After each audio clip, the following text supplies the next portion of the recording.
Good afternoon, everyone. It is Monday, and we are playing the Linen Tapestry with myself, Miller, and John. John is the thing, the storyteller. Yep, I'm the thing. Yep. Yeah. This is the Geeky Gamer podcast. We have a Patreon and a coffee, but, you know, that's it. All lowercase letters, Mr. Interrupt. They do music. Couchfire Media brings us production. Tuaribale Productions. Tuarib Loft.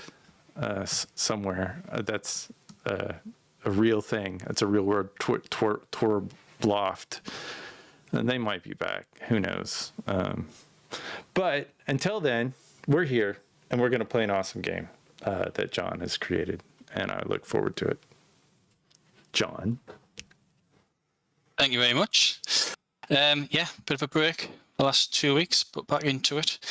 So, as a recap, our heroes, Daucus and Marco, have embarked on a military expedition west towards Bologna to save the land against the March of the Viper, the Duke of Milan.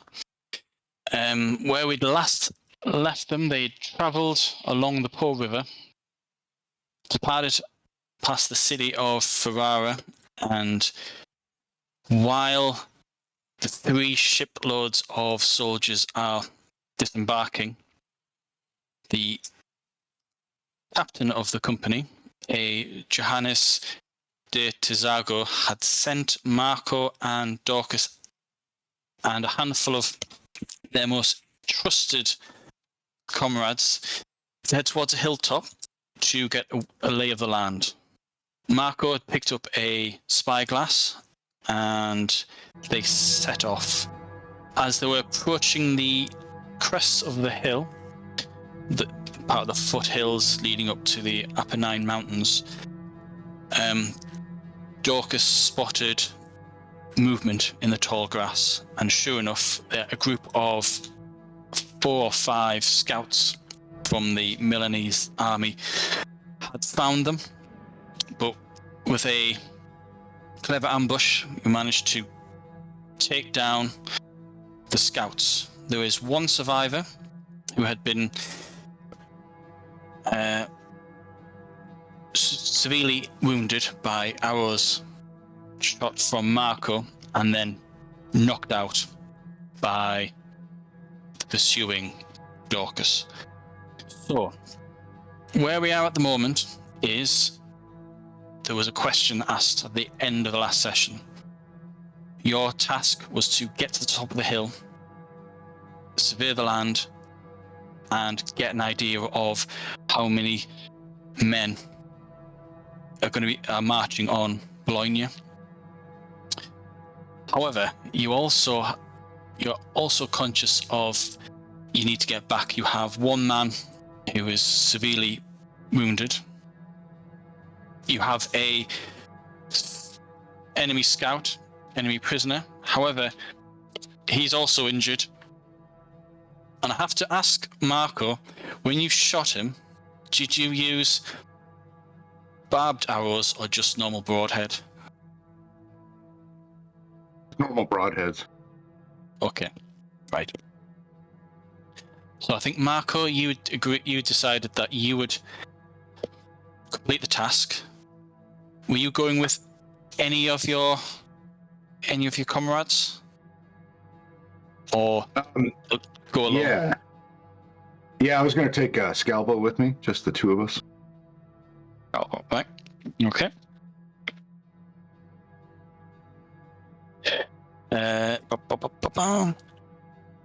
Which then leaves Alfredo, Luigi, who's injured, Matteo, who is new to the group, and then you have Vito, who's been killed, Nico, and those 3 are with you. Are you leaving the body with you, or are you carrying the body? Because you have a fallen comrade and wounded enemy scout. So that's the situation. What are you guys doing? Well, I'll get Alfredo and Luigi to take the prisoner, and I'll pick up the fallen comrade. Okay. And carry him No back. problem. Right. We can make a little litter real quick too if we need to. I think we're running out of time. I think we're short on time. I think we're short on time. So we better get hustling. These two are gonna slow us down. This poor fella on my shoulder needs a proper barrel, and so we better get to hustling if we're gonna do what we're supposed to be doing.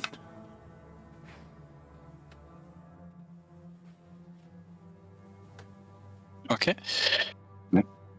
So Daucus, Alfredo, and Nico, and Matteo, you head back down the hill. What I'll do Marco first. So Marco, you and Scalvo, you head up to the top of the hill.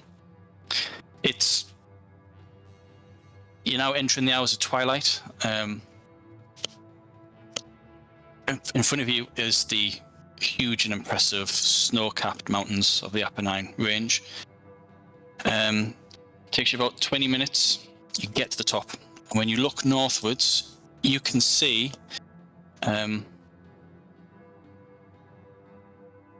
colonies of ants. It looks like that from this range, dotted all along the southern riverbank of the River Po. You get your spyglass out, and if you want, you can let me know what you're looking at specifically, and then make your attention, perception, surveillance roll. Okay. I want to get a basic count of the men and the horses, if they have horses, and any like large siege weaponry or anything if they have. Right. Sure. No problem. Okay. Take off. Actually, no. I'm not going to apply any detriments to the roll, because the fact that you have a spyglass with you cancels out anything. It just let me know how long you as a character will be taking. Will it be a case of right as quickly as possible, or are you willing to stay a little bit longer to survey? Because with this telescope, or with this scope, you can zoom in quite a bit, so you can venture further, but it will take more time. Yeah, we're already going to be late anyway. I'm going to miss the deadline anyway, so might as well take a little more time. Half hour, 45 minutes, something like that. Right, Get a real good look at everything. Make you roll.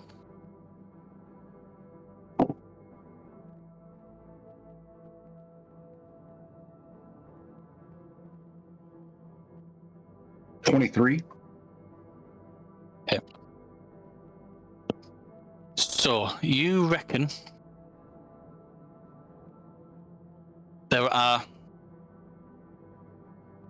over 1,000 soldiers, possibly 1,200 from what you can see. There is dozens of horses. You can't see any siege weaponry,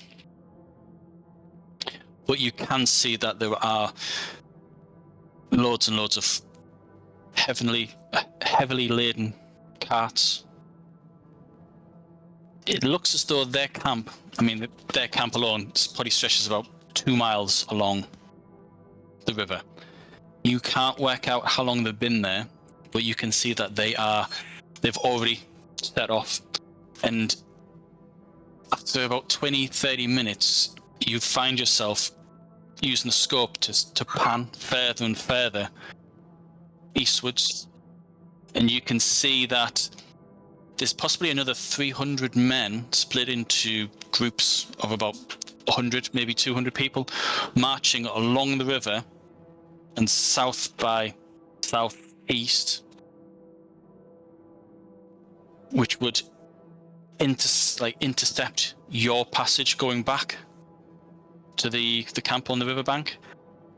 The troops that are heading along the riverbank, you reckon within a couple of hours, maybe an hour and a half, they'll actually reach your men at the riverside next to Ferrara. You reckon you're about an hour and a half to 2 hours away. They're about an hour and a half away.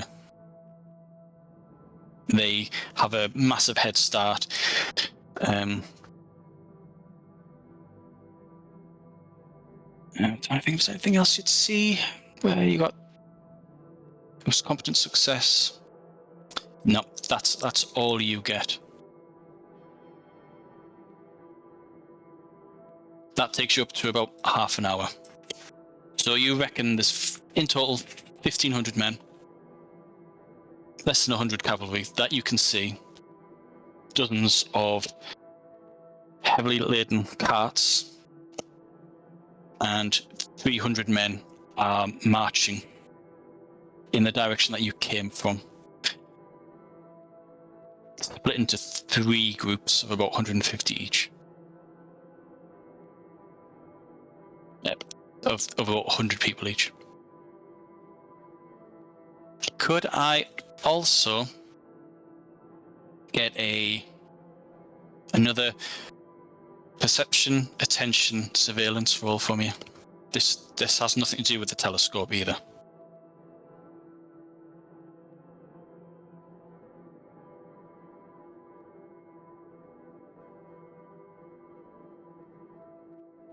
It's only 16. Can you make a roll for your companion? We'll say he's got 6 dice, keeps 3, right, and add 10. Okay.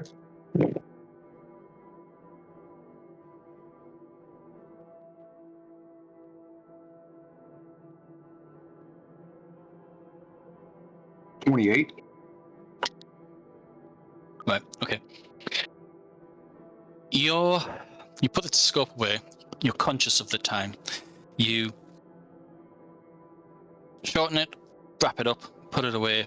You look to Scalvo. Scalvo says, right, I think we best get going. As you're heading down the path that you've made through the tall grass where you've trampled it down, you don't notice anything, but to your right, Scalvo stamps on the ground as if he was like trying to kick something or hit something.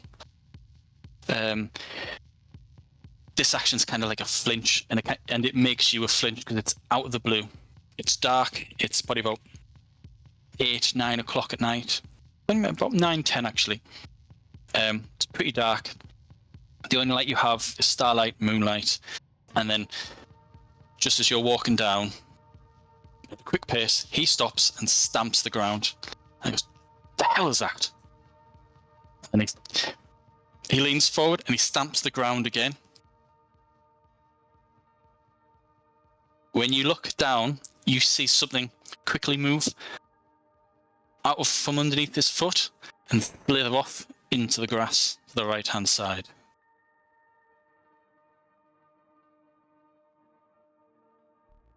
Did it bite you? I don't know. I don't think so. I'd notice if a snake bit me, wouldn't it? I'll do some snakes. Oh, he checks his foot, checks around his ankles. No. God damn that thing! That scared the shit out of me. Bloody hell! Right, and then he slows down and he's just looking around. You can tell he's a bit paranoid. Just don't tell anyone about this, okay? It's probably just some grass snakes or whatever. I'm sure it's fine. I'm sure we'll be okay. Let's hurry though. We need to get back. Yeah. Sorry. Yeah. Sure, boss. Okay. You head. You. How fast are you going? Are you sprinting, jogging? We're probably jogging at least. Now, is there? When I was looking along the river, are there any boats down there? Did they leave any boats behind? Yes, there was at least 3 or 4 barges. Oh, big ships. Yeah, like kind of flat so that you can load things on, ferry across the river, get things off, that sort of thing. So, you couldn't make out anything other than they're clearly barges. You didn't see enough of them to see if there was anything left on them. It's hard to tell. But you reckon you could easily ferry over 50 to 70 people very easily. And there was 3 or 4 of them. So, you're heading down the hill? Right. Dorcas, Marco and Scalvo, hurry up the hill. You've got a dead man. Luigi, your fellow night watch, he's injured. Do you have any first aid? Do you want to look after, do you want to tend to his injury, or do you want to just get down as soon as possible? I would probably make sure he was okay first, because that we're gonna be hopefully get there faster than Marco, because we just made a beeline. They were going the other direction, so I would tend to him first. It would probably be good to stop the bleeding, because it'll get worse. I would imagine in time. Yeah, no problem. So could I get a...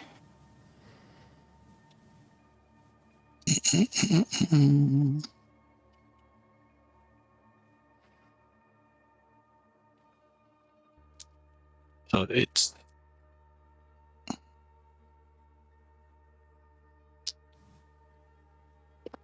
Right. So... Medicine. It's no greater than 2.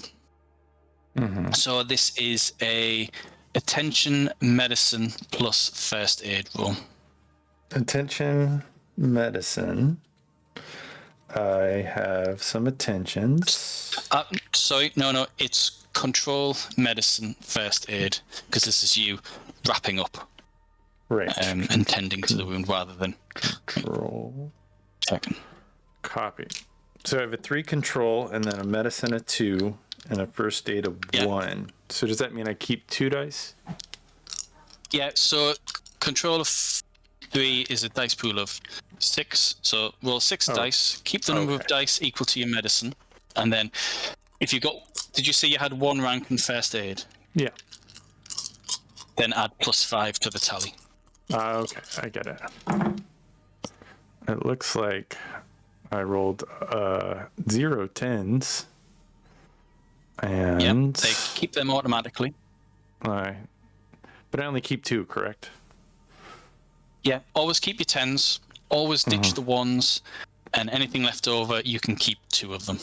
Yeah, right. So that is 20, 23? 23. Okay. Right.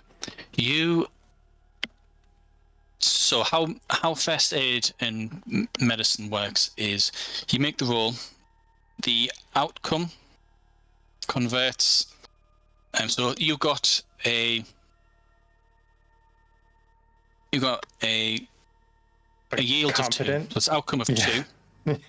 Yeah, competent success. So so effectively your yield is 2.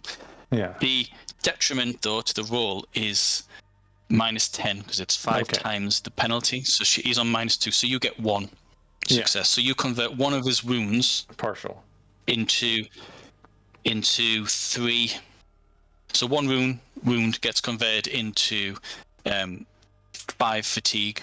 Mm-hmm. Okay, so he slips from being from -2 down to -1. You reckon? He says he can walk. He won't need. It might need. You might need a shoulder to rest on at some points, but he can walk. I can walk quickly. Don't worry. You don't need to carry me. I think he checks it. And yeah, that'll do. That'll do. And so the marching order will be the prisoner with, I guess, Alfredo first, because he's not injured. Yeah. And then Yeah. I'll be holding the dead guy behind him, and what was Nico? What was his name? Yeah. You got Nico as well, one of the members of the squad. I thought it was Luigi. So Luigi's the one that you've just tended to. He was injured, but he can walk. He won't be able to carry Luigi anyone or anything like that. Will be just behind Alfredo and the prisoner. Okay, right. The prisoner, I mean, you walloped him. He's unconscious. Mm-hmm. Do you want to try and wake him up or anything, or leave him unconscious, carry him? What do you want to do? Well, I'm gonna guess that Alfredo is probably not going to carry him very easily. Do you want to wake him? I think trying to wake him might be helpful. Yeah. Right. Could I get a acumen medicine first aid? Okay. Actually, acumen. Yeah, I'll say first aid's applicable. Yeah, go for it. Acumen sounds good. And that is a whole bunch of no 10s. My God, it's the first time. A whole bunch of 0 10s. That would be a grand total of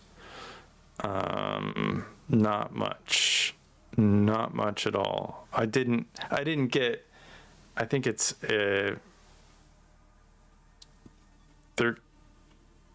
18 and 5 is 23.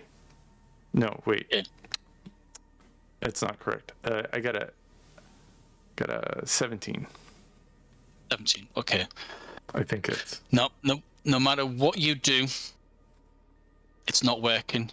You reckon if you try again, trying again is like about 10-15 minutes time. You could perhaps wake him up a bit, but it's up to you. Time's ticking, so you've spent about 10 minutes seeing to Luigi. He can now walk, so you've sped up things a bit there. Sure. Yeah, this attempt fails. The feel combined wounds from this guy is pretty bad because you knocked him out and Marco peppered him with arrows. Sure. I think we can just drag him. Right. Okay. It's fine. No problem. Right. So you I'll get start Alfredo heading down. If Luigi can help at all, Alfredo at all. If Luigi can't, I'll just have Alfredo drag him. But we're probably not moving fast. No. Okay. Luigi volunteers. He doesn't want to. You know what Luigi's like. He kind of idolizes you. If you need help doing something, he'll volunteer. So, against your better judgment, he starts to prop up the prisoner with Alfredo. So you've got Nico helping you with the body, and Alfredo and Luigi's carrying. Oh, there's 4 of us. The prisoner. Yeah, so you've got there Nico. was just 3 of us because Nico was with Marco. No, so Scalvo is with. Okay. So we Scalvo have is with. Yeah, so you got 1, 2, 3, 4. Yeah, so you got 4 with you. No, sorry. 4 with you. But you got a corpse and Luigi, who you've patched up a bit so he can now walk. Well, then I'll just have Nico and Alfredo Okay. drag the No problem. guy, and then Luigi can walk back there. We'll follow those two. Right, no problem. Okay. As you're heading down the hill, you've been walking fast, slow jog for about 45 minutes, maybe an hour. Could I get a attention, perception, surveillance from you? Sure. It's really dark now. It's well after 10 attention. o'clock. That is this many. 1, 2, and yeah. Sometimes it takes me a minute to figure out because I'm rolling a d20 for a d10. Like, what is that number? So perception, surveillance. I do have a pretty good surveillance.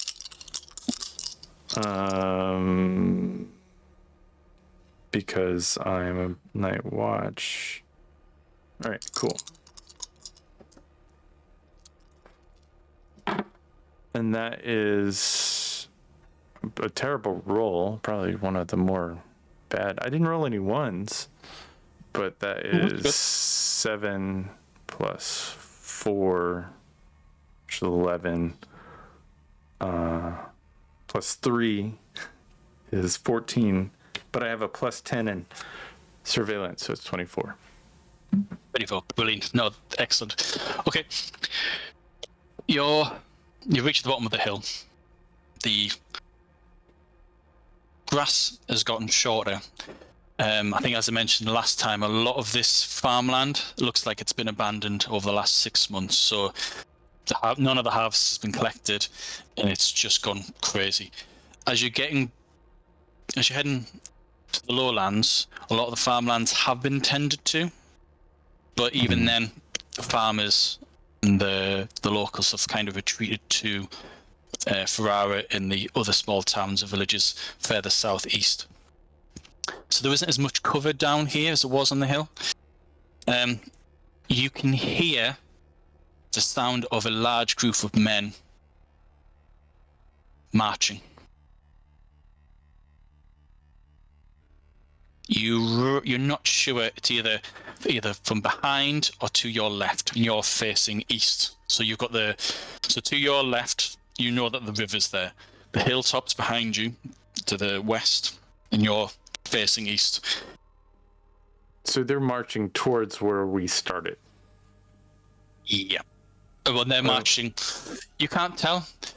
All you can hear is, at this moment, you can just hear marching. A lot of heavy feet. But are they marching towards where we're going, or? You stop. Everyone stops. Everyone looks at you. They're marching in the same direction as you. Okay. Well, that ain't good necessarily.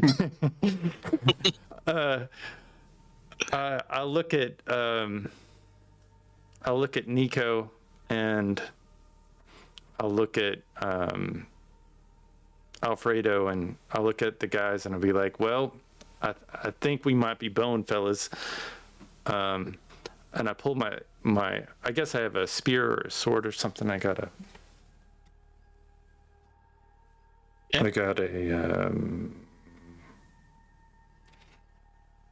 what I have a weapon. I think I have a.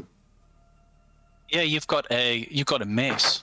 A mace. That's it. Because you moved from a club to a mace, and you mullied one of the members of the school. Sure. You took him out of combat, really. I'll gently set down the guy I'm carrying and put him off to the side of the road, and maybe is there like a patch or anything I can kind of hide him in a little bit? Or is it pretty just flat? It's early night. Yeah. You can't see further than 10, 20 meters. It's that dark. You do notice that as you're laying down the body, You see, not Luigi, but you notice that Nico mutters something to Alfredo, and Alfredo looks shocked. And then Alfredo looks to you. Nico says, "This guy's slowing us down. Why don't we just..." He takes out the knife. "Why don't we just kill him I think and get out of here?" I feel like that might be what we need to do. I'll pull out a knife and I'll just cut his throat. Oh, right. Okay.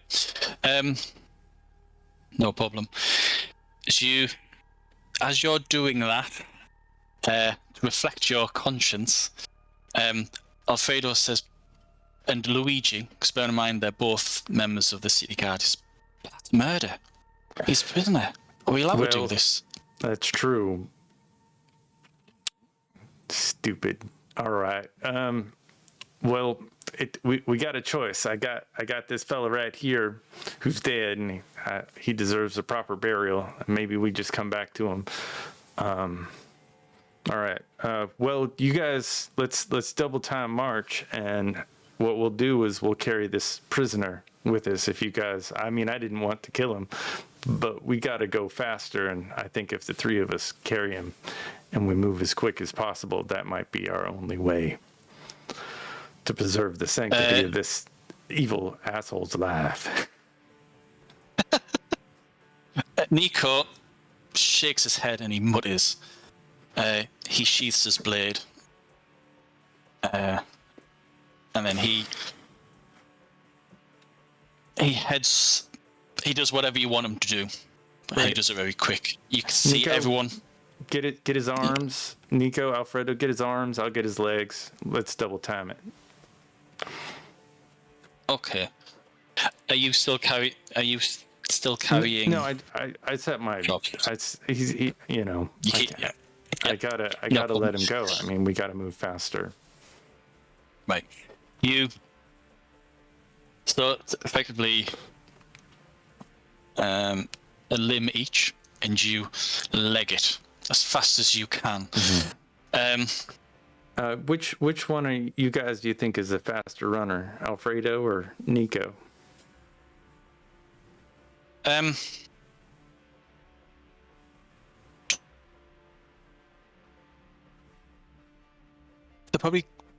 They're both lightly armored. Mm-hmm. They're not like slim, athletic. They're just average builds, that sort of thing. You know that Alfredo, back in his heyday, was fast, but he's like early 30s now.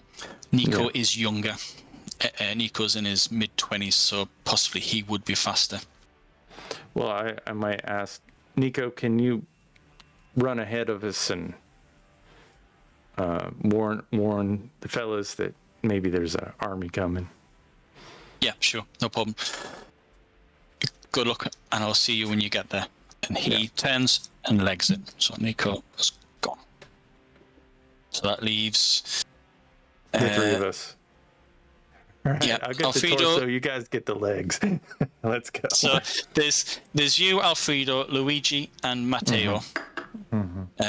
So a limb each, and you carry this guy. You continue to keep an ear out, and you can hear the marching intensifies because you guys are running so quickly, as fast as you can. You're making a lot of noise.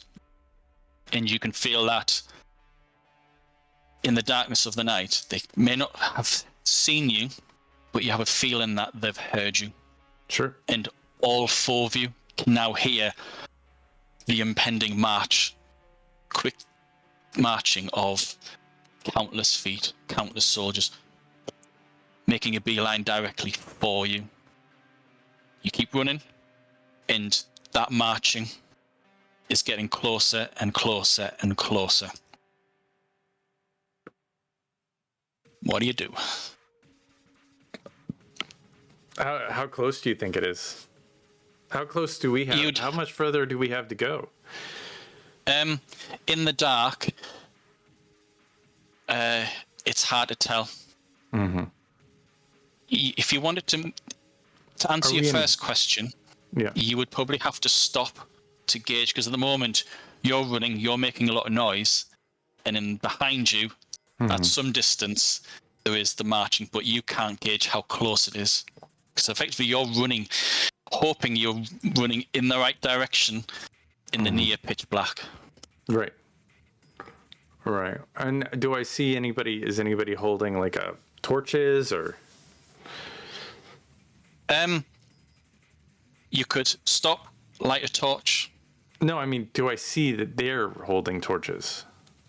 No. Nope. I'll get Luigi and Alfredo. I'll say you keep this guy, keep going, and I'll stop. And I'm gonna. Is it pretty dry? Yeah, it is. Yeah. All right. And I do I have a torch? Yeah, I'll say that you do. I'll Right. say that you have the things you need to make a torch, but it would literally be, yeah, it'd be literally flint and cloth. Oh yeah, so it would take a hopefully while create to. a spark. It would Yeah, take a while to get that. Yeah. To get that to happen. So I guess I'll just kind of assess the situation and look back and kind of feel it. Right. As you say that, Luigi and Alfredo look at each other. It's a case of they know exactly what they think they know what's your plan, and then they stop. Says, no, we can't leave you behind. If you stay behind, you're dead. We will. No, we can't. If you fight, we fight. And all five of you have now stopped. 5 including the prisoner. Is he still out? He's staring. He is staring. Well, I can't have. Can he move? If he can he support his own weight? Or no? Matteo.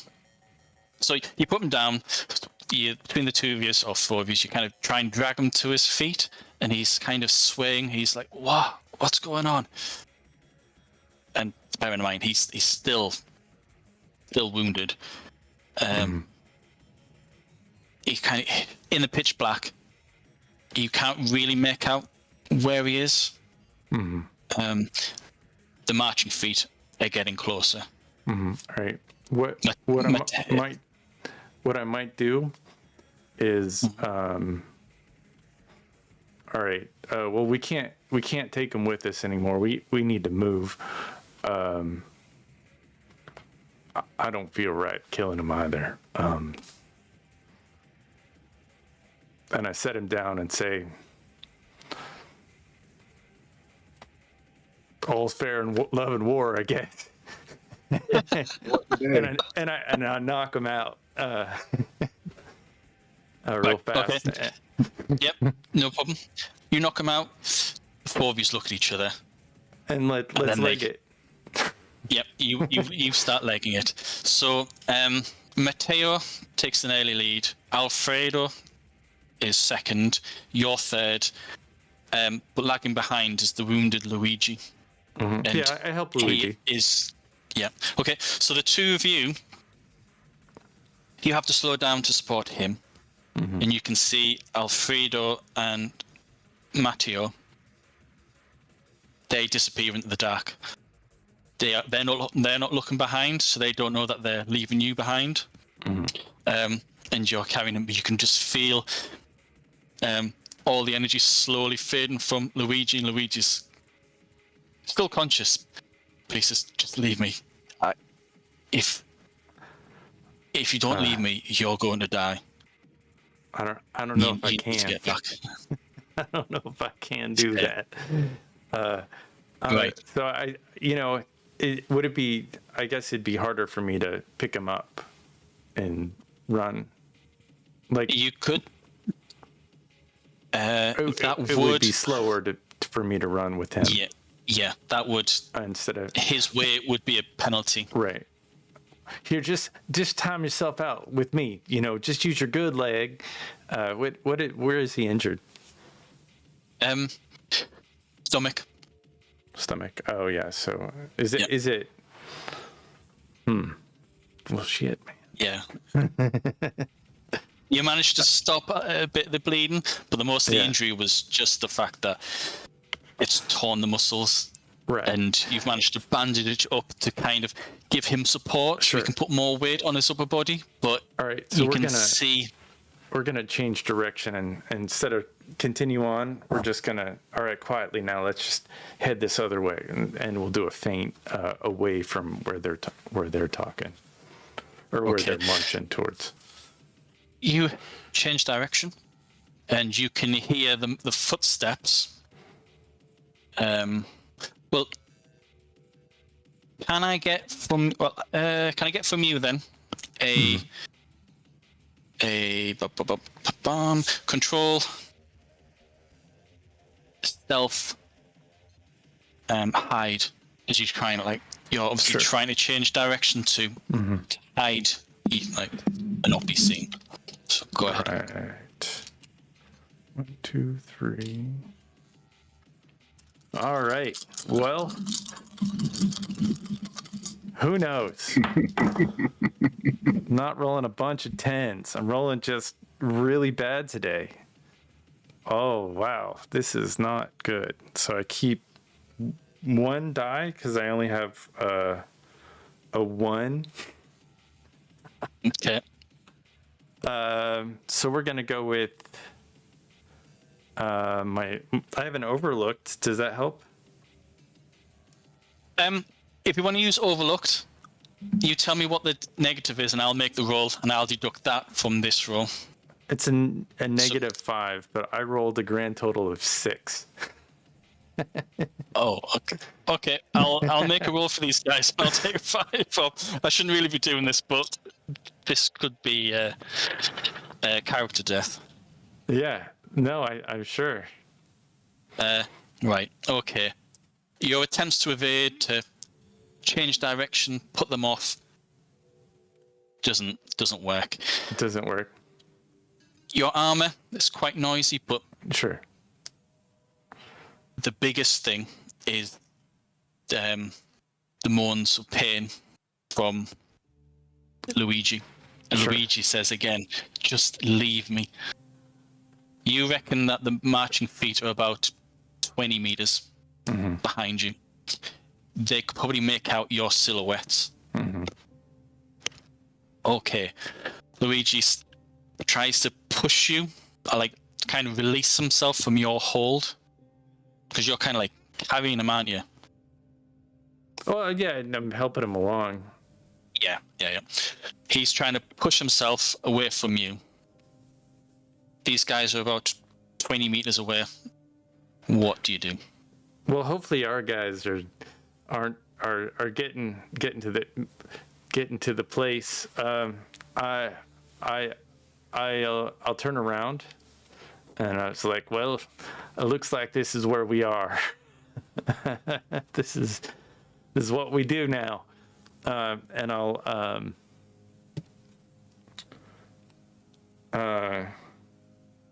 in Italian, I'll say, "Who goes there?"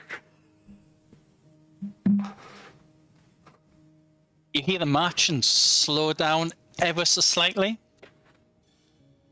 So you stop, you say that. They were a quick jog, and then they slow down. They say nothing. And then once they realize that there's just you and one other person, you can make out there's about 5 or 6 of them. They're not armored like the scouts were. These guys are wearing thick leather, arms protected, greaves, helmets.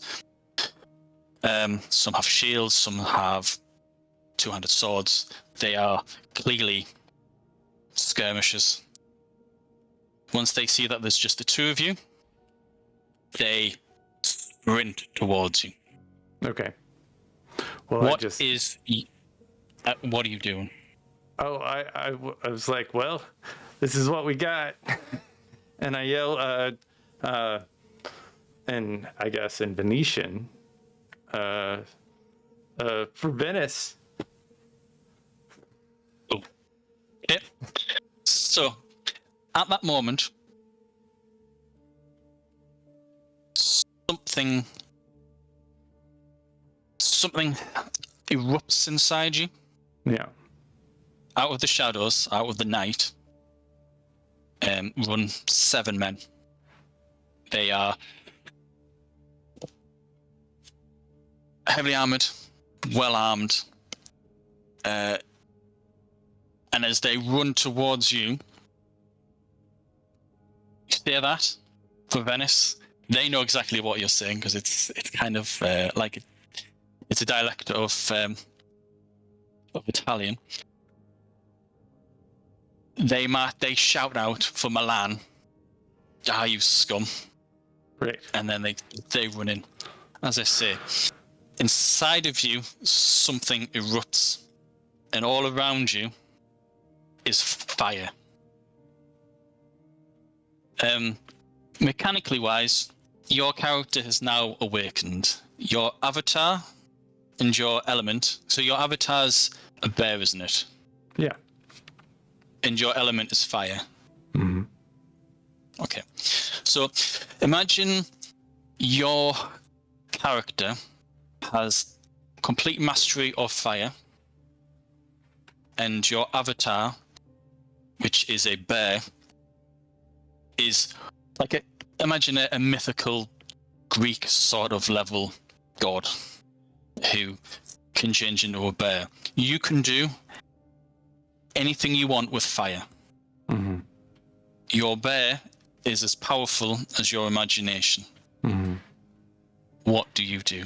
There are no dice rolls. Right. You have the power of a god. Right. Well, I'm standing in front of Luigi, and I pull out my flint, and I like set a spark, I guess, and turn into this massive bear if I can do anything, even though in my mind it's and it catches my fur on fire, and it's just this massive bonfire of a thing that happens. Right. And I was like, my charming southern Italy accent goes away, and it just roaring deeply, and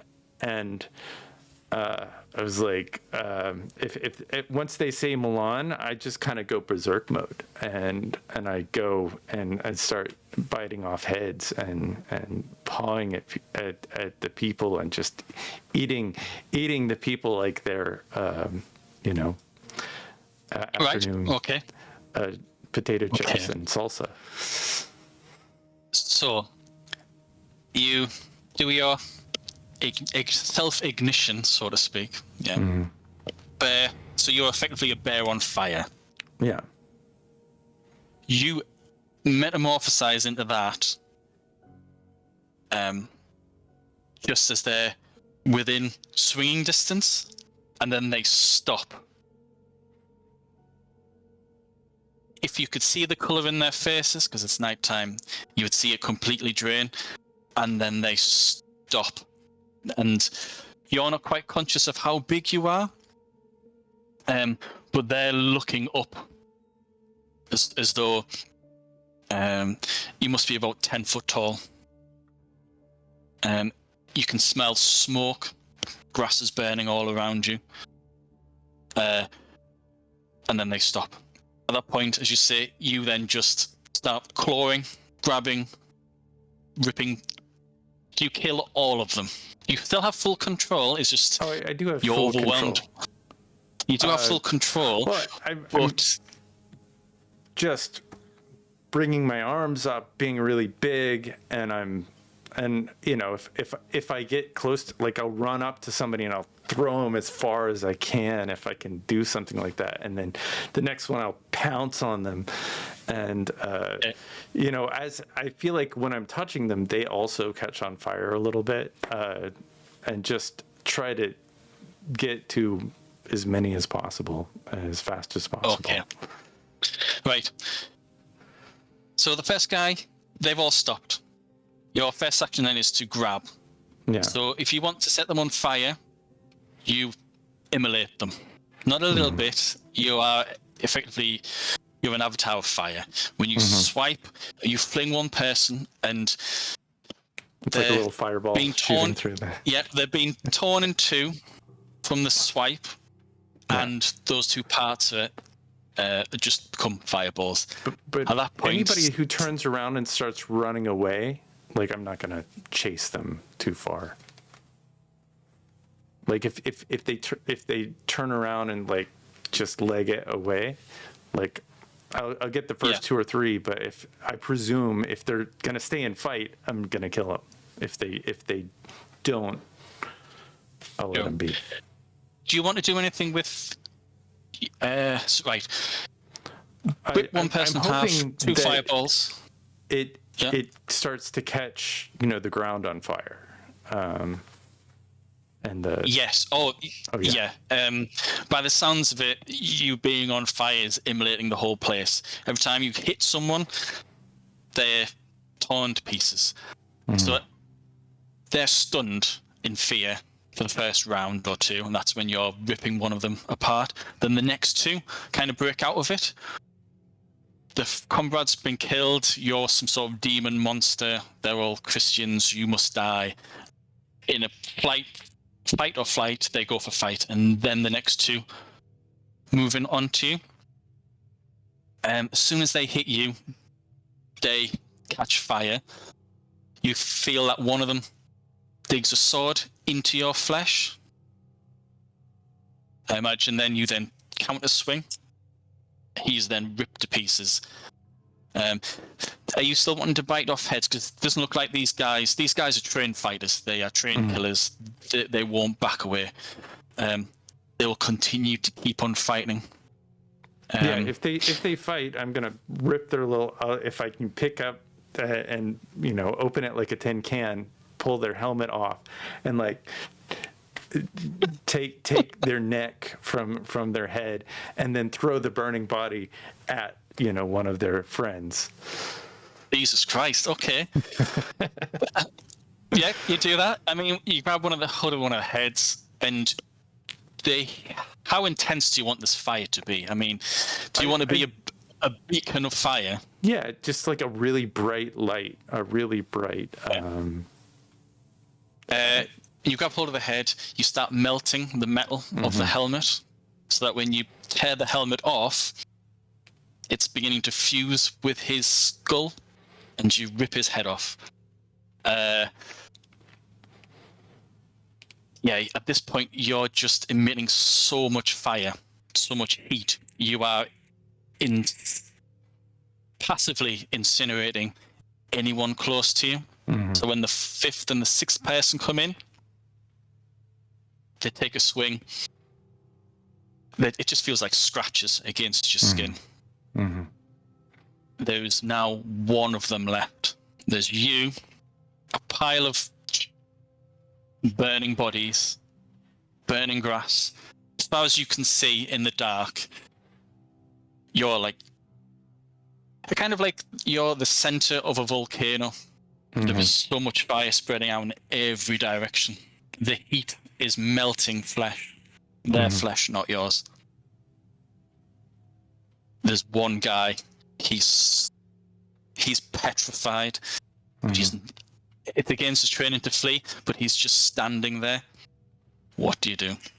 The last one. I'll pick him up and melt him until he's on fire, and then I'll throw him as hard as I can, towards the direction of, like, if there were more troops or anything, just like really launch him at as hard as I can. You can't with the light. you can see an extra 50, 60, maybe 70 meters away. Mm-hmm. You can't see anything beyond that point. Mm-hmm. But also at the same time, you are the blinding light. Mm-hmm. So you can fling him off. He's dead. All 7 of them killed in a matter of about 20 seconds. Mm-hmm. And then the rush finishes, and you feel it's confusing. At first, it felt as though you transformed into this bear. Mm-hmm. But now, as you're beginning to calm down, it feels as though your consciousness is shifting bodies. Or maybe it's your body's being shifted. You're not sure. And you collapse in a heap. Marco, you and Scalvo are legging it down the hill. About 45, maybe an hour. Actually, no, it's well over an hour's time's passed. You see about, I don't know, a quarter of a mile away, there is just a bonfire. Erupts between, about halfway between you and the camp, where you reckon the camp is. But yet there is just suddenly a massive, like a bonfire emerges from the ground, and it lights up the whole area for about a minute, and then it then shrinks, and then it's gone. Scalvo stops at that point, and he goes, "Oh, Holy Mother of God, what is that?"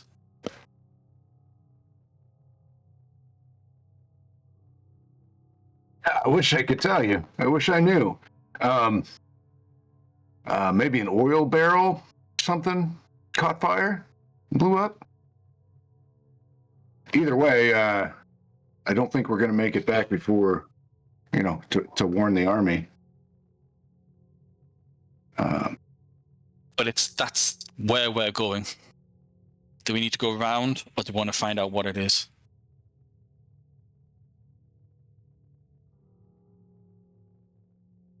We should probably go around.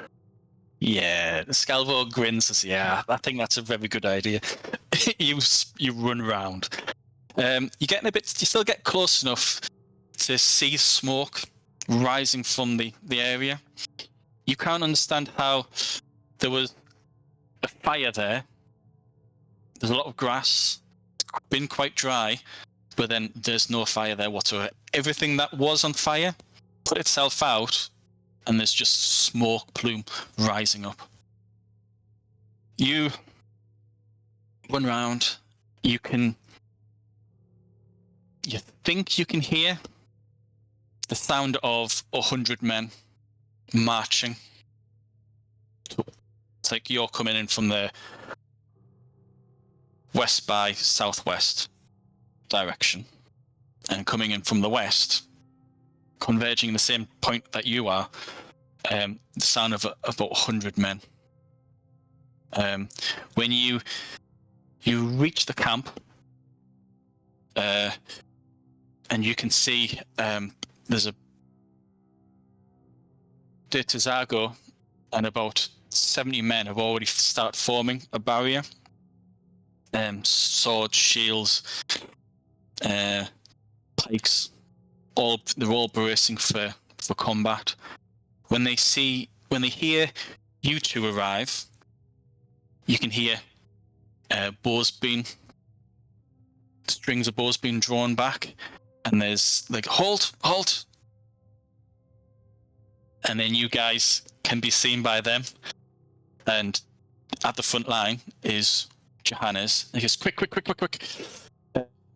They open their rank to let you two in. As you go past Johannes, they say, "Have you seen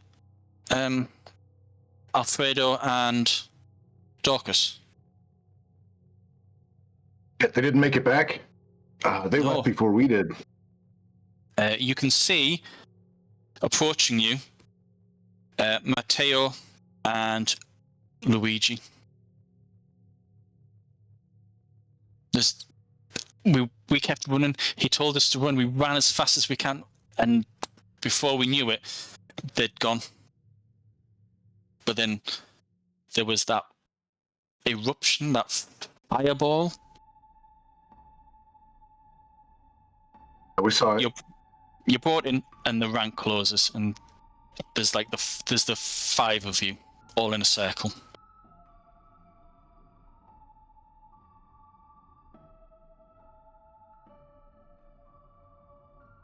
Johannes says, "We can't leave anyone who could be alive behind. We need every single man." Yeah, they shouldn't be too far. We've got like 100 to 150 men marching right now. We will lose more men if we send anyone back out there. We just have to pray to God that they don't get caught up in with whatever's going on out there. Can I have from you, Marco? There's a strange way that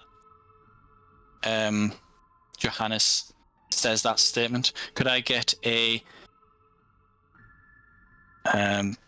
perception, empathy?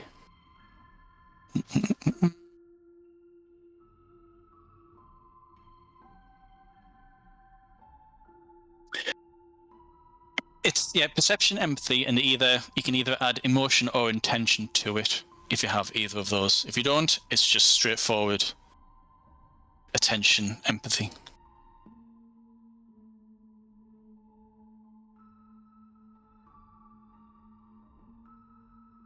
I think I've used that one before.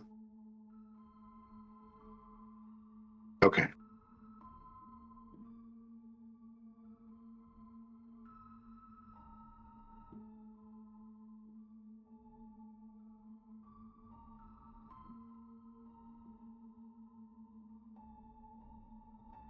$15.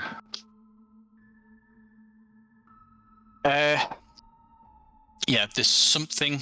He's got a glint in his eye when he says, with whatever's happened out there. You can't tell if he's panicking or he's curious. You're not sure. We're going to have to brace ourselves.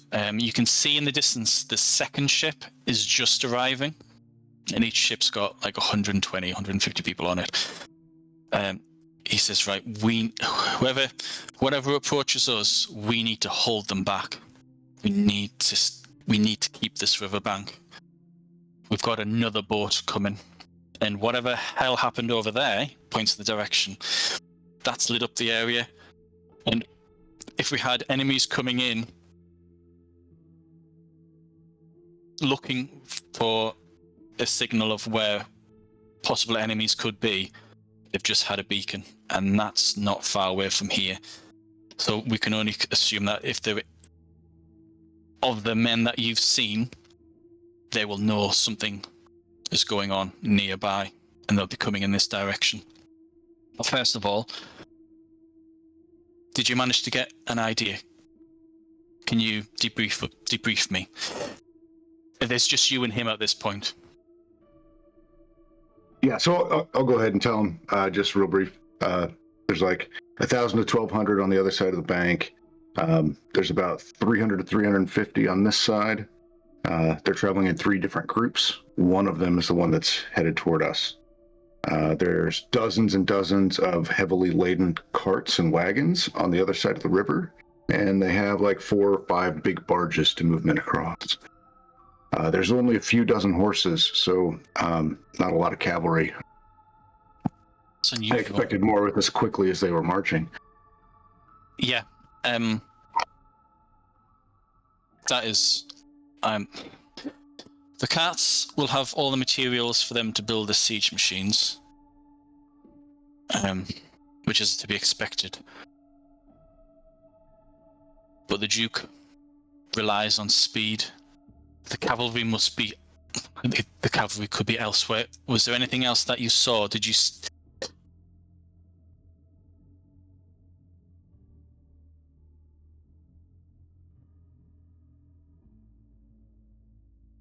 Not really. They were spread out fairly far along the river for a couple of miles. Okay. Right. We brace ourselves and we get ready for the first wave of combat. Right. Dorcas, you're now back in your body. The world seems bigger now that you're in your body. You look at your clothes, your armor. You don't know where your mace went.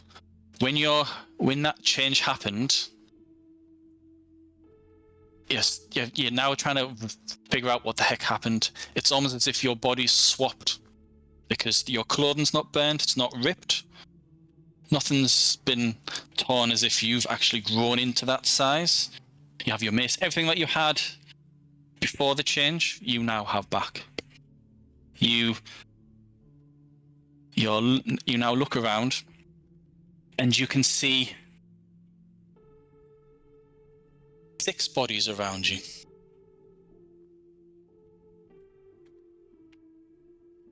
Barbecued. Completely, yeah. Well, I look for Also Luigi, or I think it was Luigi. Was it? Yeah, Alfredo? Luigi was with you. Yeah. Yeah. Okay. I look for Luigi. Oh, yeah, no, you're right. It was. No, it was Luigi. Yeah, because he was injured. Yeah, because you were carrying. I look for Luigi. Luigi's not there.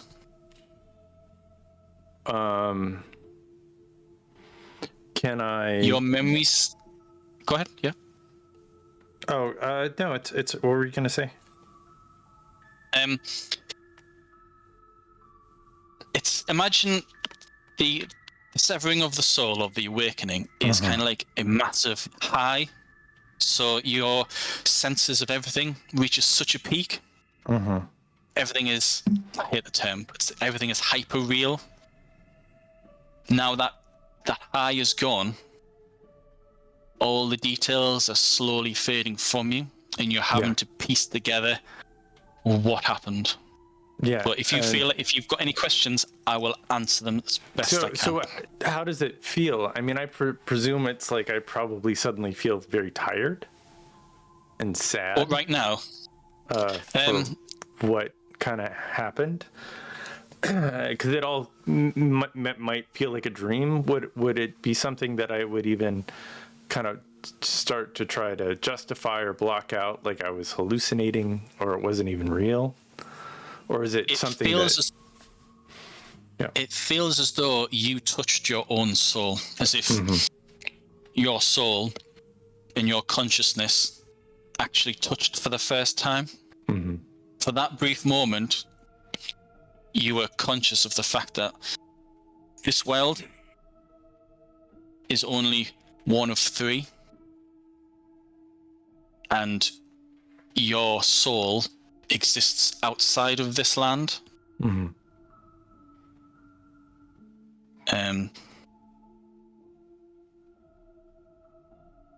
All the details are now beginning to fade, but it feels as though you touched your greatest potential, and that your soul, an avatar, is always there for you to summon. I'll probably have a short moment where, as I'm coming down for this, where I would probably just sit down and maybe start crying. How you feel afterwards is entirely up to you. Yeah. They were going to kill you and Luigi. Yeah. And you've managed to kill them all. Yeah. I'm not a fan of murder or killing or anything. I do. It's probably the first people that Daucus has ever actually killed. That it's not something that is in his wheelhouse, and for it to be so violent and so visceral and so chaotic, and it's certainly overwhelming. So yeah, I would probably sit for a moment and have a little cry. As you're As you're weeping, then the memory of a dream comes back to you. That this is kind of like if you were to conceptualize into a metaphor, what you've just done is the bear in your dream killing the bull. That's another way of thinking about it. Sure. There is, as I say, there's no sign of Luigi. There are 6 bodies around you, 6 charred husks. I would get up and see if I could figure out which way Luigi might have gone, or try and figure out where I am and how to get back to the ship, or to the boats. Yeah. So you want to try and look for tracks or anything like that? Maybe some tracks. Could I then get from you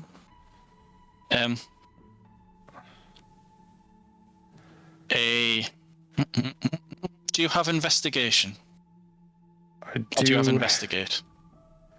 I think I have investigation. Where is it? It's I have interrogate and rumors. I don't really have you don't have search. I don't have search. All right. So okay. I don't you can really still make have, the roll. So you've got 2 options. You can make a attention, perception, surveillance. Bear in mind you're in the dark, and that's just more of a you're looking around for something. Investigate's more of a you applying your knowledge of cause and effect of if there's a blood stain or someone was injured, the blood will spread out from this direction, so you know where it happened. That's so you apply cause and effect. So it's up to you which one you want to use, and let me know which one you're rolling. I think it would make.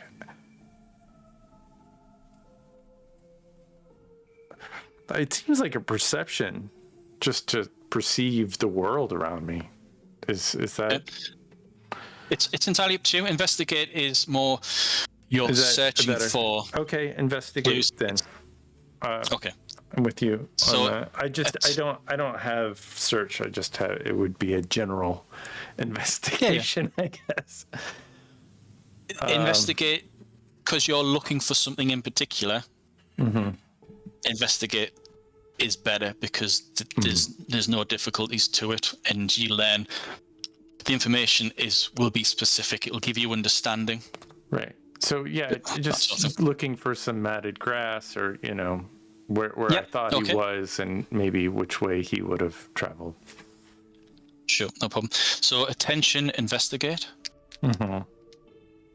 I'll give you +5 because you're familiar with how Luigi thinks, because you work with him every day. Sure. Would it help if I used some honor? If you want a better dice pool, if you want to substitute that dice pool for honor, this is your duty towards your friend. Yeah, I'll allow that. If you've got a better dice pool of honor, spend one of your spirit pool and then use that honor dice pool instead. I just, felt like, I laid my life down for this guy. I feel like that's an honorable thing. And we're going to go with the roll of these rolls that I'm making are not. Remember to add +5 to it because of your knowledge of Luigi. Yeah. All right. Well, so that is, and I keep 2, right? Is that correct? If you've got investigate 2, keep 2. Yeah. So that's a total of 10. Right. Okay. Or 20. I'm sorry. Total 20. Right. No, that's fine. that makes so much. That makes things so much more involved. 7, 8, and 5. That's what I rolled. Right. So when you're looking around, you're trying to piece together. You're investigating. You can see that when you erupted, The radius was probably about 10 feet. Mm-hmm. So you were about 10 foot tall. But the blast from your power, your raw elemental power, was about 10 foot wide. So within everything within 10 foot at some point was ignited. So the 7 guys that you eviscerated, immolated, tore to pieces were in front of you. You notice that one of the corpses, so you've, as I say, you found 6 corpses. There was 7 enemies, but you threw 2 of them away. Sure. One of the 6 is lying behind you. Oh shit. Well, I'll go and... Yeah. You look at the body. What weapon was Luigi carrying? I have no idea. Okay, we'll say he had a short sword. Yeah. There was a short sword on this corpse. You're not sure what other weapons the enemies had, but you know that Luigi had a sword very similar to that one. And then as you keep looking, there's like a necklace. There's a little pendant at the end of because the chain's just been melted away into like a thin scrap of like metallic thread. But the pendant though, the little crucifix, yeah, that's Alfredo's crucifix on that corpse. Luigi's. So yeah, Luigi's. It's all right. Well, shit. I'm not sure what to do with any of this. It's probably pretty nasty, I'm guessing. If he is a cindered corpse, I probably don't feel like carrying this bloody mess anywhere. So, but I'm certain that it is Luigi. Yep. Yeah. It all happens so quickly. Yeah. It probably hits me like a ton of bricks as well, and I just start digging. I grab whatever I can find, and start a rock, and I start digging. So, are you digging him a grave? Yeah, I'm digging. Is that what you mean? Yeah. Okay. Right. While you're doing that, in the distance, you can hear the sound of combat en masse. Right, Marco. There's 2 ranks. As I say, there's about 150 men piling off a boat, and as they're getting onto the boat, captains, including yourself, you're just directing like 3rd rank, go there, that sort of thing. You can hear the war cry of the Milanese running in from the west, and you can hear the clash of metal, clash of swords against shields, against swords, that sort of thing.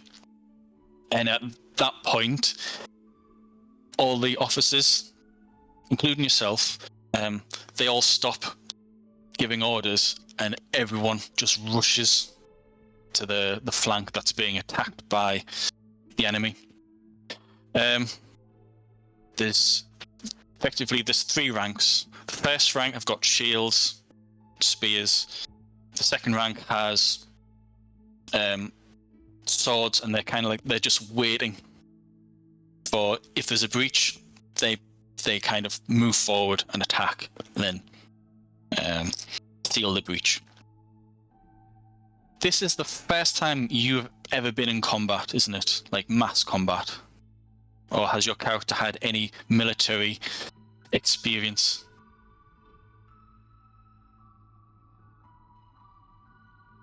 Probably not. It's probably all just training. School. No problem. Work. Could I get a composure? Great. Yep, composure, empathy, emotion. This is you dealing with your very first battle. Oof. Yeah.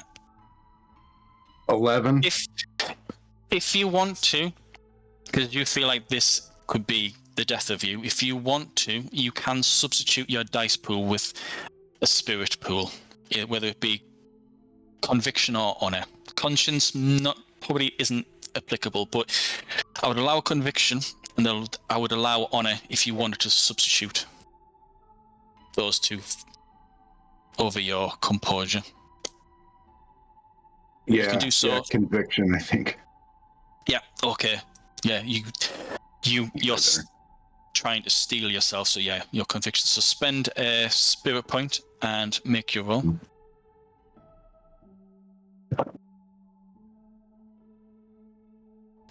Okay, that's a little better. 21. Okay. Perfect. What that meant is, if you'd failed, you would have like a 10-point detriment to everything because you'd be just so struck by all the chaos. If you'd got a 1 success, that'd be like -5. But because you got a competent success, you keep your own. There's no positive, there's no negative to any dice rolls, but you're stealing yourself. You stand at the third rank. You can feel that there's more men lining up behind you. You're being kind of tussled forward, and then as you're tussling the people in front of you, they're pushing back.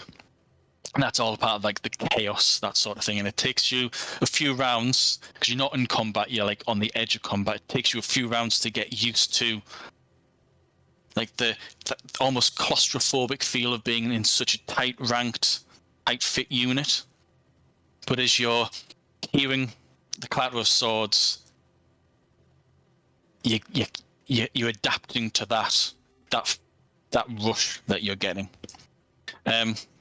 You can notice that there's a tactic that the Milanese are doing. What they'll do is there's about 80 people there. And they'll send in 40 men, and they'll run in, they'll hit the lines, there's no shields, they'll just use two-handed weapons, big, huge mauls, great swords, axes, and they just try to batter the shield wall, and then they'll run away. Your group, because when you join the men, these are your men, these are your 42 people, and you can see a lot of them. There's like 10 of your men on the front line. You can see 2 or 3 of them about to break rank and chase after the skirmishers, because the skirmishers just run in, attack, run off, and you can see 3 of the 10 men in 2 ranks in front of you about to break off. I'll scream immediately, hold the line! Hold the line! Can I get I'll scream their names if I have to. Yeah, perfect. Okay. Get +10 for that then. Can I get a interaction, influence, authority, or intimidate, whichever you want to whichever you prefer, and you get +10 because you're using their names, so they know exactly who's telling them off, right, and they know it's them.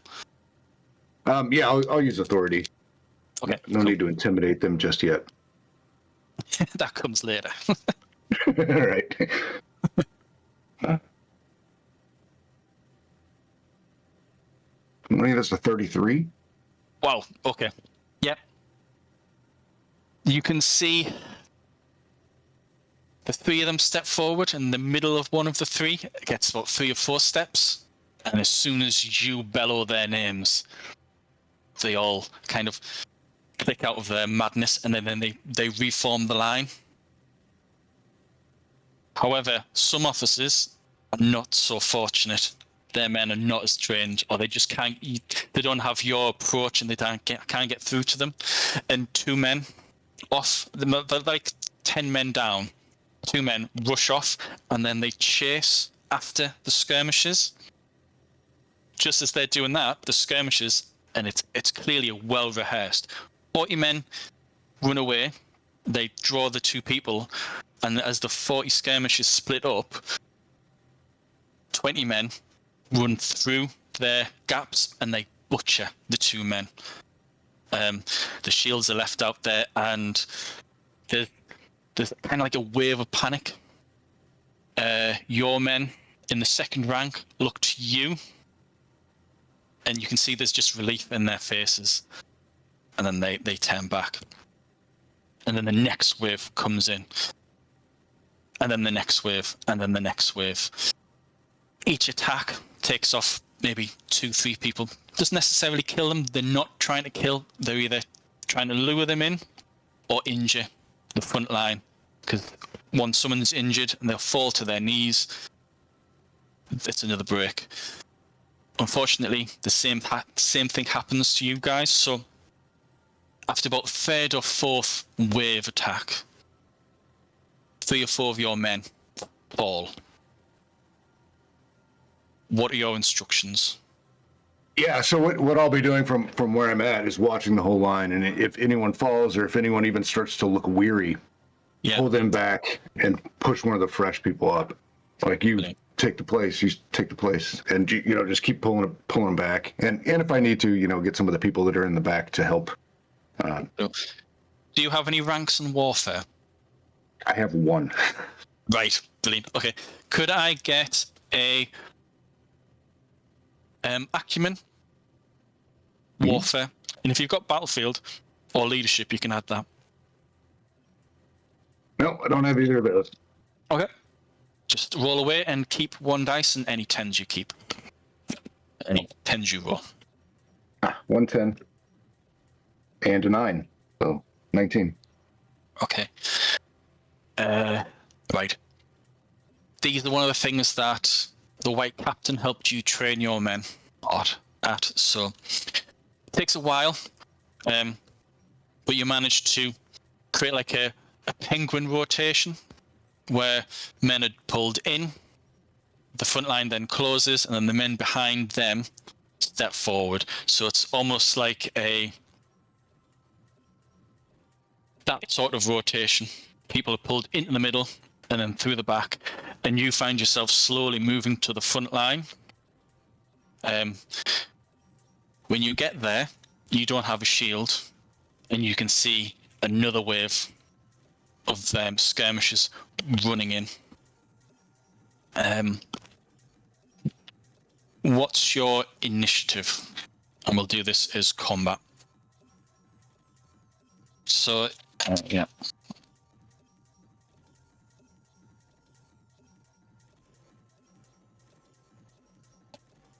That's acumen plus armor, right? That should be a 3. That's what I have written down. Yep. No problem. I'm going to check what I've got in the Twin Vipers. Milanese skirmisher. Initiative 3. Act at the same time. Right. One of these guys, they're well armored. The guy that's running in to hit you is swinging a saber. It's like a big, heavy, almost two-handed, but he's wielding it one-handed at times. He charges into you. You both act at the same time, so you can declare your actions and then declare your defense. So all that means is there's no onslaught penalty for the first for the next action. If that makes sense. Yeah. So he's just swinging for you. What are you doing?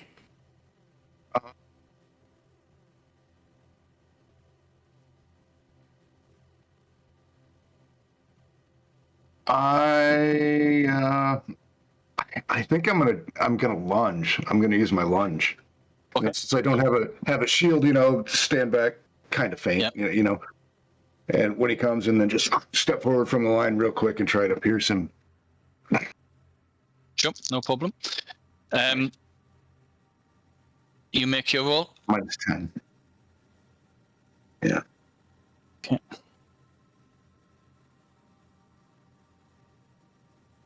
So So do you get -10 for the lunge ability? For the lunge? Yeah. I wrote it down so I wouldn't forget. Okay.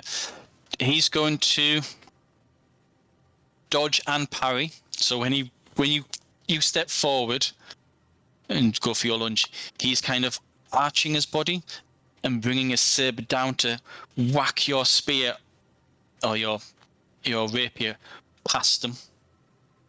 So take off another 15. So he's effectively putting all his eggs in one basket to try and make sure that you don't hit him. Yeah, I got 17, or I'm sorry, 27. So that would be a -15 would be 12. Oh, okay. So you hit him. It is whatever. So it's your base damage is speed plus the hardness of the weapon. It's a partial success. So take 1 off. Let me know what that leaves you with. Okay, what did you say? Speed plus So what? it's speed plus the hardness of the weapon. Okay, my speed is 6, hardness is 4. It's not your dice pool, it's your stat. Oh. So it's 3. Oh, the actual stat, sorry. Yeah, sorry. Yeah, 3. So it's 3 plus what weapon have you got? Longsword? So it's Longsword, so it's that like a 4. So it's 6 damage then, because of the -1 from partial. Okay, he's got... But I used lunge, so that gives me a +3. Harness 2 and... Oh. Wow, okay.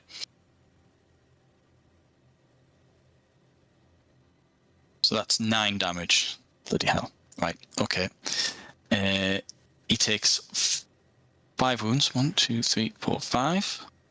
And he then takes 3 fatigue. So he is on his last -1. So because he acted at the same time, he's got a wound penalty, but that doesn't apply because his action and your action simultaneous. So when he acts again, he'll be at -1 from his wound. He just wants to swipe. He's got bash slashing proficiency. Plus 10. I'll just use dodge. Yep. You can apply 2 defenses at the same time, or if you don't know if he'll have a second attack, you can spread them out. It's you have 1 parry, 1 dodge. Yeah, I'll just use the dodge. There's a whole line dodge? of people coming, so Yep, just no dodge. problem. Okay. So what's your dodge? -10. -10. His slashing is +10, so that cancels that out. 6 dice. Keeps 3. So 9, 8. 24. Doesn't get anything from the slashing proficiency. It wasn't good enough. You take 9 wounds to your torso. So it's 9 wounds minus hardness from whatever armor you're wearing on your chest. It's got a, let's see. It's only got a hardness of 1, but it has a soak of 4. Soak of 4. Okay. So you were taking 9 damage. 4 of that is converted into fatigue. So knock off 4 fatigue. And you take 4 wounds to your torso. Were you injured from the last session? I know the NPCs got hit. Just in the head, because I got hit with 1 arrow in the head. That was right. Yeah, so, that was. So luckily that did back, but that did put me at -1. Okay, no problem. Right. Do you have a second attack? I don't think so. No, that's fine. He doesn't. Next round.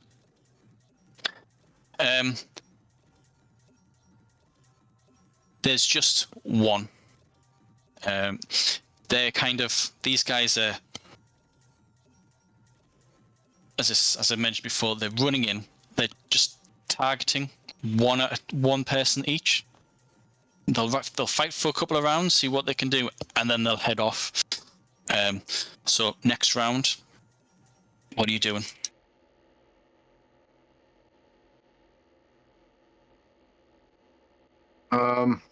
As long as he's still here.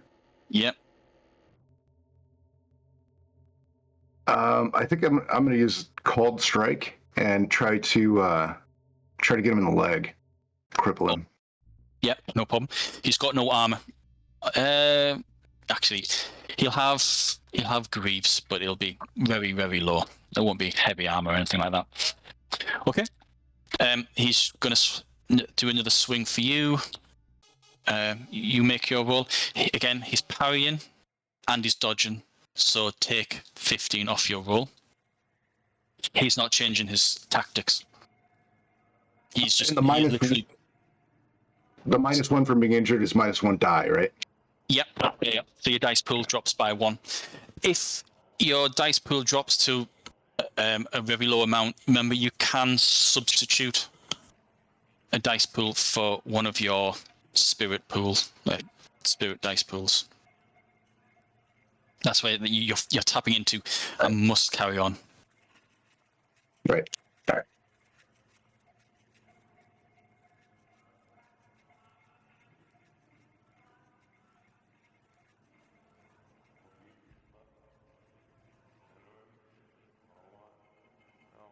That's 27 after taking off his 15. Oh, right. Okay.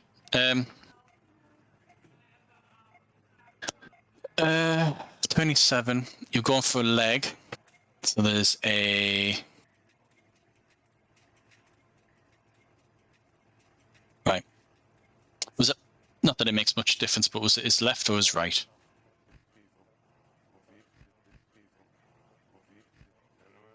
His left.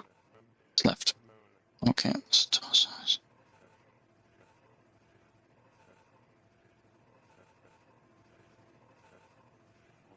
Okay. So speed plus the hardness of the weapon. Don't add anything to it because you've got a competent success, so you're not having to reduce your damage. So what is that? You're not lunging either, are you? No. That's 7. 7. Okay.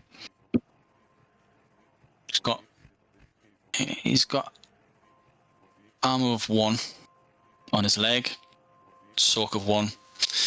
So effectively takes -5 to his leg. He is on -2. Happens simultaneously, so he's attacking you. What's your defense? Go ahead and parry with my longsword, -15. Okay. You can add your dodge if you want. Do you want to add your dodge or just... Yeah, I'll do that too. That hurt last time. Yeah.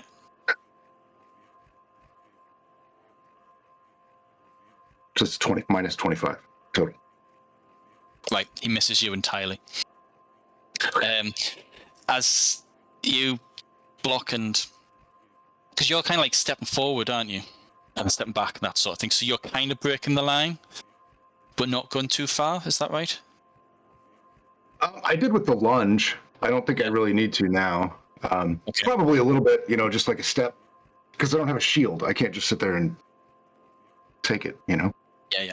No, that's fine. Okay. As he misses you, downward swing, you can see his left leg give, and he kind of stumbles. He begins to stumble onto his knee. Next round, what are you doing?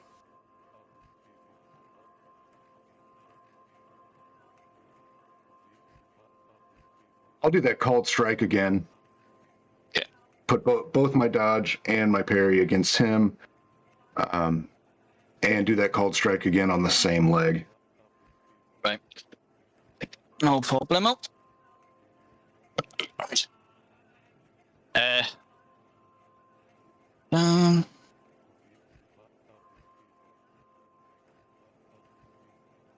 I'm going to roll his attack because I've got a feeling he's going to miss. So we'll do his attack first, and then I don't know. He might get lucky. He did.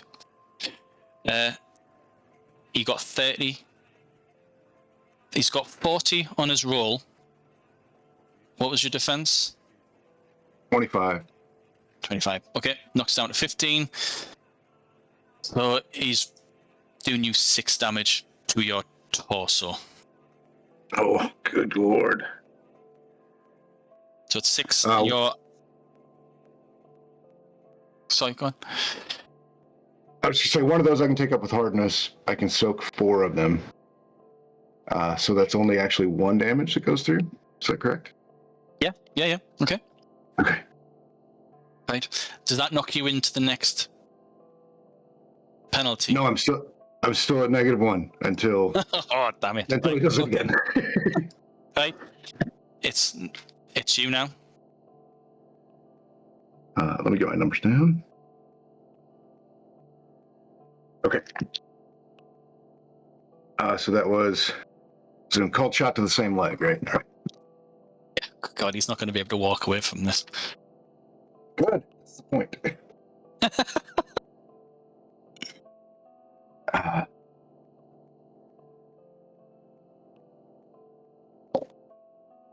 That's 22 if he's still giving me the -15. Yep. He yes, definitely. Yep. So no pluses. Just 7 damage coming through. Right. Are you slashing or stabbing? It's a rapier, so he's stabbing with it, I'm pretty sure. Yeah. This shot, straight through. And as you tear the blade out, twist of the wrist, there is just a spray of blood. And he cries out in pain, and he falls back. And you can see that you've cut some sort of major artery, and blood is pouring everywhere. He's down. I'm going to give him a little wink as he falls. And in the midnight, I'm not sure if he noticed. Right. Right. As he goes down, that was the 3rd round. All the other skirmishers flee. As one of them, the next one along, begins to flee, he's injured, but he can see that the guy on his left isn't accompanying him, and you can see him. This guy stop. He looks at you. He looks at his fallen comrade.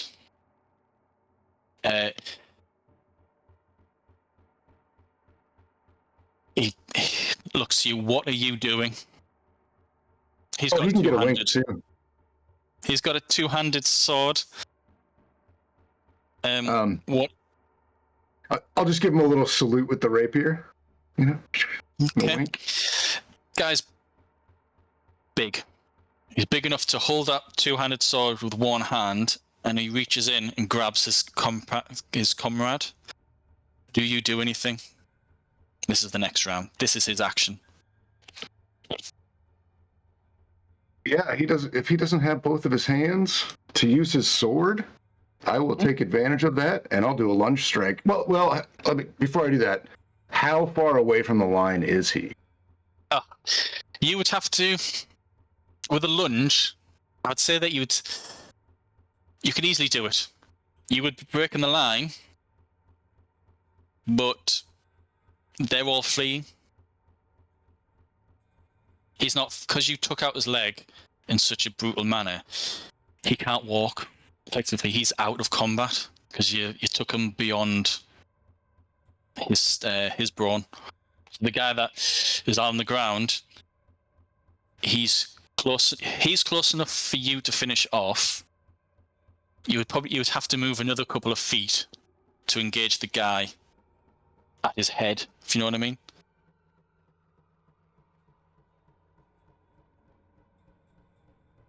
Yeah, okay, I won't do it then. I won't do it. It'll break the line, and We're not ready to do Okay. that yet. No, brilliant. You winked at him.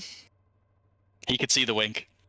He grabs the guy's shoulder, and then he kind of nods to you with respect because you let him take away his wounded comrade. Hooks one arm underneath your shoulder and heads off, dragging his great sword behind him and carrying this guy as well. They disappear into the dark. The next round, the next wave comes in. There's bodies on both sides now. You reckon there was about 80 people against you? There's about 60 now, and this is only after about 15 minutes of combat. The next wave comes in. It's the same thing. We'll just say, take 2 wounds to your left arm, 1 wound to your torso. Do you do the same strategy of take out his legs, cripple them, that sort of thing? I'll focus on the weakest part instead of doing the lunge. I think I'll just focus on whatever's weak. Like if he's got big greaves on, like that big dude. If he comes back with his 2-handed sword and his arms are open, I'm going to take his arm. Right. But if his legs are open, I'll take their legs. Okay. Whatever. So next wave comes in. As I say, you took 2 wounds to your left arm, 1 wound to your torso. You take down 1 guy. This guy's not so lucky. He's not dead. He's unconscious or he's out of combat, but his comrades don't pick him up and he's just left there. Then that skirmish retreats into the night. What do you do? There's a guy in front of you, still alive. He's in front of the unbroken line.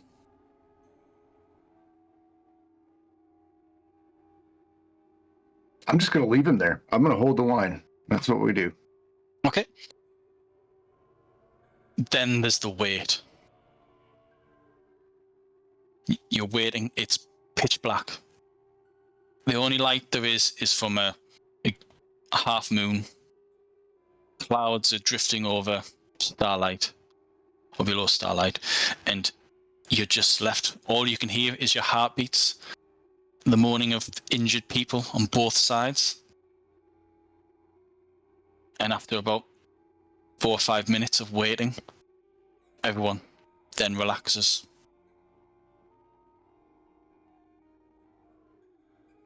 There's a call sent out, and everyone is then ordered to retreat. Everyone, if you're injured, you're sent back, and you're looked to. Once that retreat goes, I will take a couple of steps forward and stick my rapier like right in this guy's heart, like right through his chest. The unconscious guy on the ground there. Yeah. I'll When you end do him that, before walking back. Yeah, when you do that, you see members of your cohort do the same. That kind of fills them, I don't know, with a satisfaction of they've survived, the enemy haven't. You all retreat. You're seen to. Oh God. Convert one of your wounds into, so lose a wound, any of your choice, and that gets converted into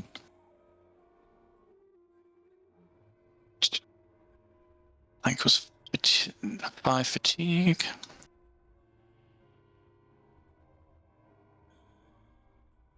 Give us a second. I just want to double check.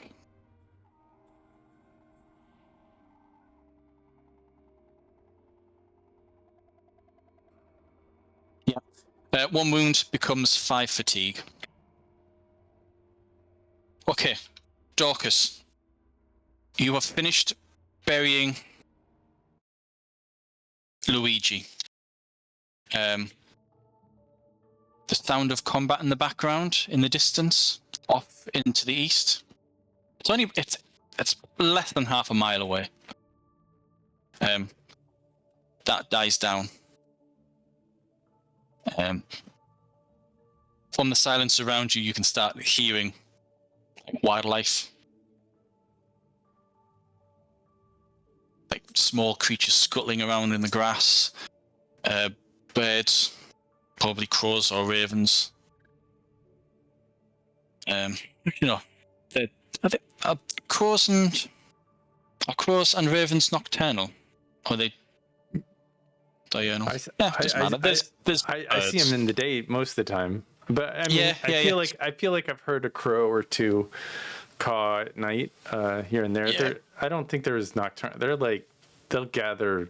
They like carrion. They'll come pretty quick if they see some and smell some meat, roast meat.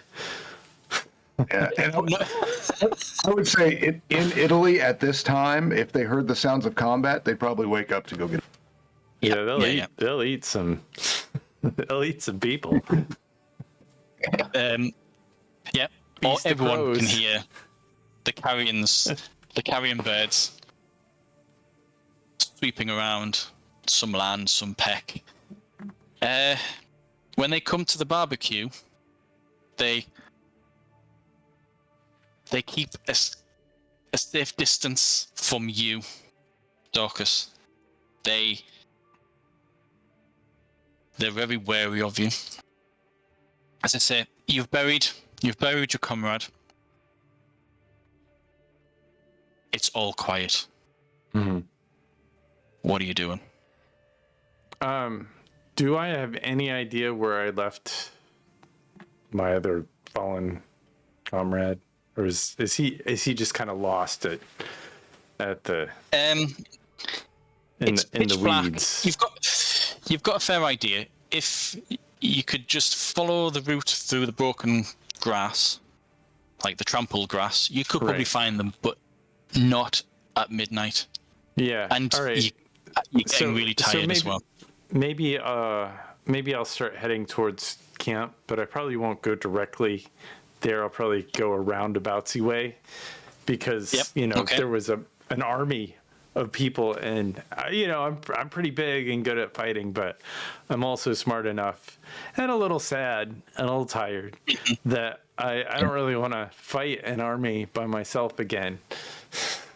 You do know though.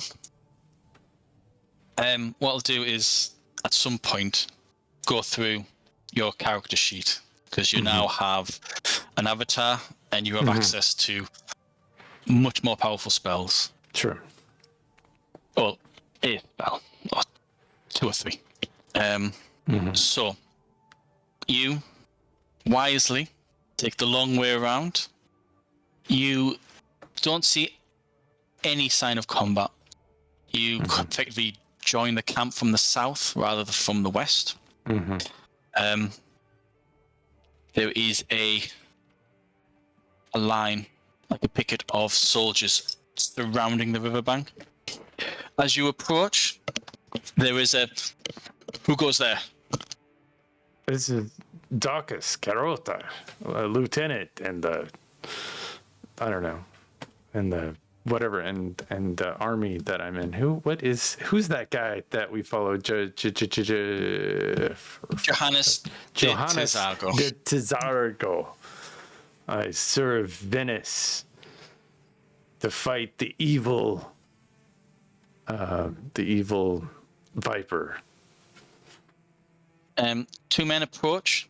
Are you injured? Are you okay? We thought. How did you get past the enemy lines? I walked around the south entrance. I had a couple of losses along the way. We were. But are you injured? No, just a little tired. Yeah. One of them hands you a wine skin. You're brought in. I heard you're fighting. A big guy. Yeah. Is the fight over? Is it? Can I? Is there any way I can serve? I got some medical training. Yeah. Okay. They bring you in. You're a big guy. Everyone kind of recognizes you by your stature alone. Some of your men then rush up to you. When you ask to serve, one of the white captains approaches you. Before you serve, you've served enough. Praise God, you're alive and in one piece.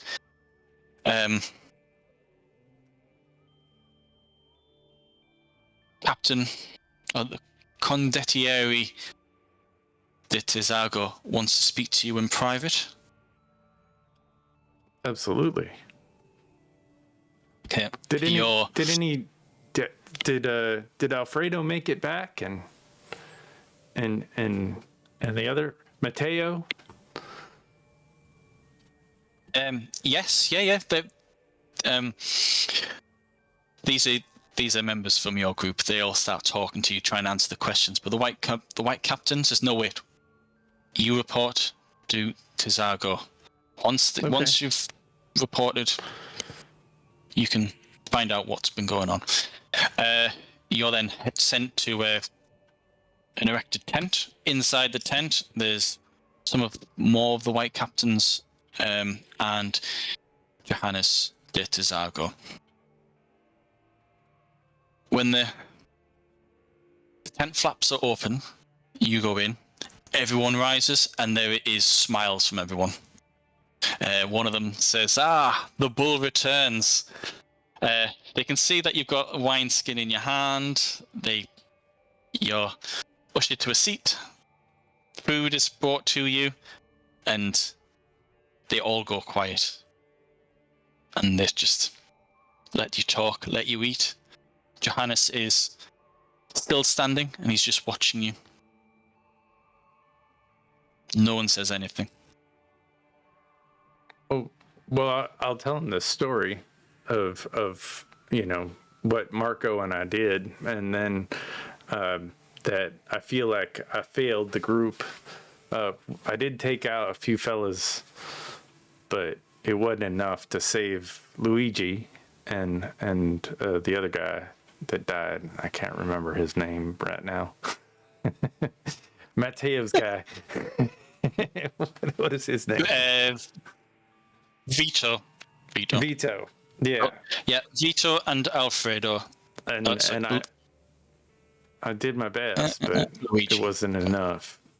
We had a prisoner, but they caught up to us too quick, and we couldn't outrun them.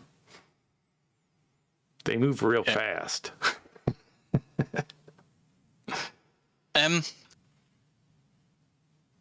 They let you talk. They ask very few questions. You're famished, you're thirsty, and they're just letting you recover. Once you've finished eating, finished giving your report, Terzago looks to the other 5 captains and just gives a kind of a tip of the head, and they all rise, depart, and there's just you and the condottieri in the tent. In the tent, there are torches, or like primitive lanterns, that sort of thing. There is heat sources. There's 2 things I need to tell you. The first thing is, and this is a game mechanic, there's an effect called the kenning, which happens to all characters when they have awakened. You have that massive high where your soul is severed from the great cycle. You are no longer subject to the rules of nature. You can perform magic. But then for not inconsiderable amount of time, your soul is coming to terms with the world around it. It's been born into the world, so to speak. It has never experienced things. So as it's trying to interpret the world, it starts messing around with your senses. And as your senses your element is fire, whenever there's fire around, you're bombarded with confusing, distracting sensations. You have 4 torches around you, and you can, as you were talking, as you were eating, at first there was like a buzzing sound, very faint, but you were talking, you didn't really notice it. This is now intensifying, and the buzzing is getting to the point where you find yourself having to shout for you to hear yourself. Mm-hmm. And it's the flames. The flames are causing you to struggle to even think. But you're not feeling the heat. You're not seeing the heat. You're hearing the flame. Not as a crackling. You're hearing it as a buzz, like a bee or a wasp. Yeah. Flames do not make this sound, but you're now hearing it. When you look to the flames are almost invisible. They are just a constant buzz, and they're getting bigger, and it's getting worse and worse and worse. De Terzago, the second thing is he's watching you, and as this kenning gets worse, you can see his head tilting to the side.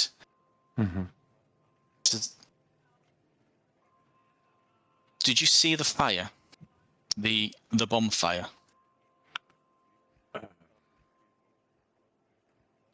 Yeah, I saw it. I was right close to it. I'm not exactly sure what happened.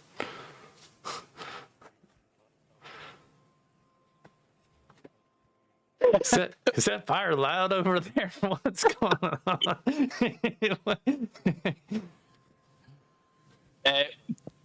Do you ask that? When you ask that question, he looks from you to the torches, and bear in mind they're not big. Any bigger, and you'd have the risk of burning the tent down. These are small. These are just so that you can see in the tent. What noise? I don't know. I must be tired. I lost a lot. I lost my buddy Luigi. This has been a real hard night. I never had to kill anybody before. What? He stands up. What? Even in your line of work, you've never had to kill a criminal who was fleeing justice. No. As he stands up, and he walks towards one of the torches. Is it not even louder? in your line of work. Does it get It hasn't louder? brought it to you yet. Not yet. Yeah. So not even in your line of work. You've never killed anyone. Our whole purpose is to keep the peace. Is to protect. Takes the torch out of its sconce. It's like a standing sconce. And he turns to you. And as he turns, it gets closer to you. It's not quite painful yet. But you're struggling to hear what he saw. When he starts talking, it's all you can hear is this noise. And then he shakes it, extinguishes it, and there's still the buzzing of 3 other torches, but it's not as bad. It seems to be, the more the flame, the worse it gets. So it's a little better. It's a little better. Yeah. Thank you for that. I think. You said you were. He pulls out a chair towards where the torch was, and invites you to come over towards the darkest corner of the room. Yeah, I'll go sit over there. Sounds good. You said you were close to the bonfire. What do you mean? Oh well, I was right by it, I think. And it's all kind of confusing. When you say by it, could you possibly mean where it?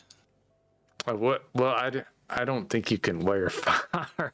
I mean, is he get that I'm lying to him, or is he like how is he saying this? It's like is he like? Do I get any kind of impression that he knows? Is he initiated? Is he?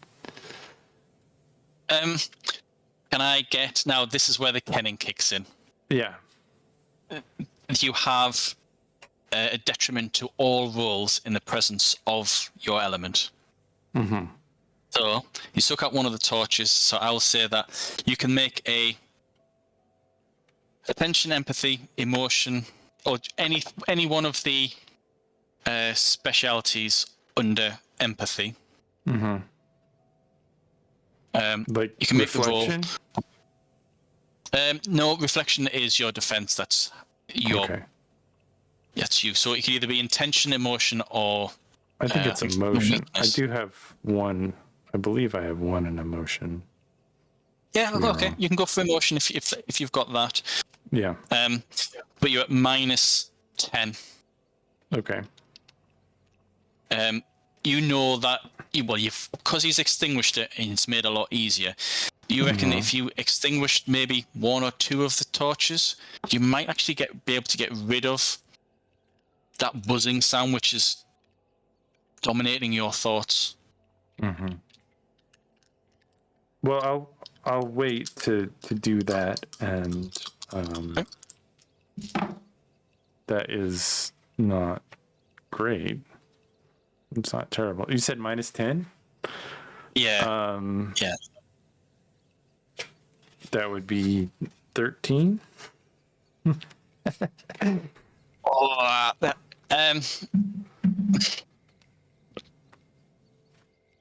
He's definitely curious. What stands out the most for you is he's not curious as in, oh, there's something wrong with this guy. Mm-hmm. Let's get away from him. There's clearly something wrong with him. The curiosity is more of a, is there something right with this guy? Mm-hmm. Well, So he's not, his curiosity isn't making him afraid of you. His curiosity is making him more engaged with you. right. Where are you from? What was his name again? Is this Johannes? Is this Johannes? Yeah, this is Johannes. Yeah, and I had the conversation about the vipers with him. I think a while back. Yeah, the rumors about the snakes and that sort of thing. Yeah. And he said not to mention. Well, I'm gonna lay things a little bit more straight with you. I wasn't when you said not to talk about the vipers on the boat. I just kind of felt like you didn't like to hear about mystical shit. Oh, no, it was my concern was for the morale of the company. I couldn't tell you what happened. It's just like something opened up within me, and the only reason I'm standing here in front of you right now is it's like a fire burned inside me. And I never killed anybody before like that.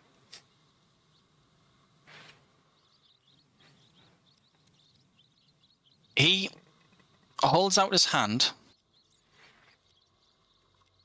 and there is like a knife on the table. He holds out his hand and the blade just flies into his palm. He then kind of twirls the it's just a cutlery knife. Twirls it in his fingers. Says, "My connection with metal," puts it on the table, "is your connection with the flame. You're going through something that I went through many years ago. We call it the kenning. It'll last for several months.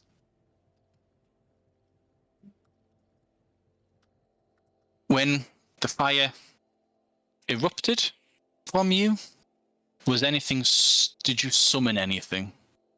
Did anything appear?" I felt like I was an animal, like a bear, like a bear on fire.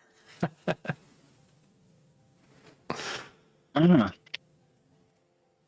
It was some crazy. You have like, you have an usham for an avatar. Drink.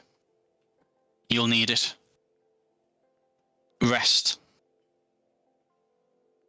Do not tell anyone. Do not mention the fire. Do not mention how. Who killed Luigi? I think I did. Not on purpose. He was just standing a little too close. Yeah. I think that's kind of why I'm so upset. Had I known, I would have done this further away. I can't be close to people. I'm a bit frightened that I'm gonna kill the people that I'm closest to.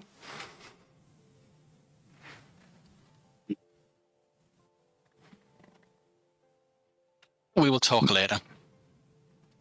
He stands, sincerely pats you on the shoulder and says, when it happens, there is little control. Do not blame yourself.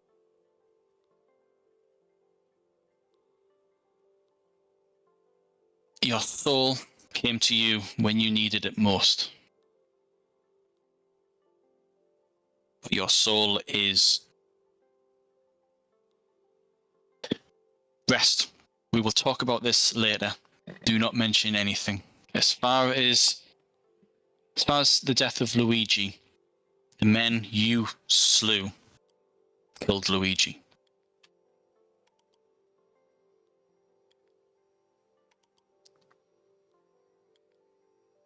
I understand.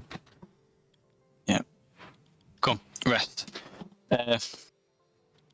He moves.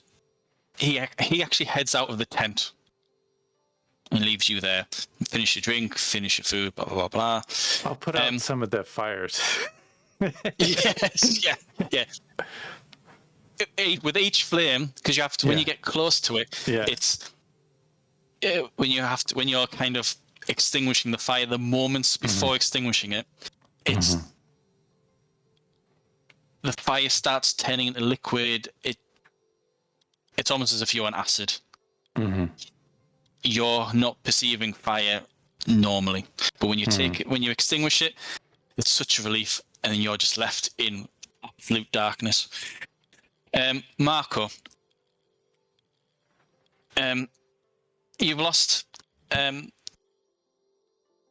or 3 people, but there is about a dozen of your men, including yourself, injured. You're all being patched up, you're all talking, coming to terms with what just happened. Those who are veterans, who fought in the last war against the Duke, they seem to know to say the right things to get people to come to terms with what's just happened. There's loads of talk, people start drinking, that sort of thing. But then, at some point, there's talk of, the bull is back, the bull has returned. And then everyone's kind of like, who, what? And those in the know all rise up, and then they start flocking to the person who's speaking. And there's about 20 people who react to the news of the return. You hear this talk as well.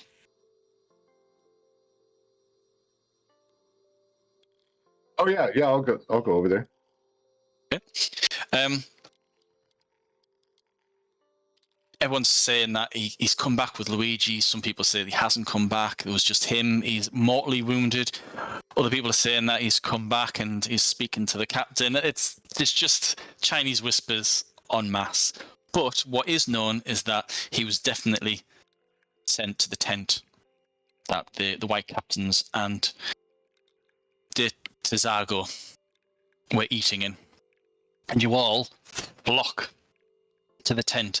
As you're approaching, you see Johannes heading out. He looks to the people who are approaching.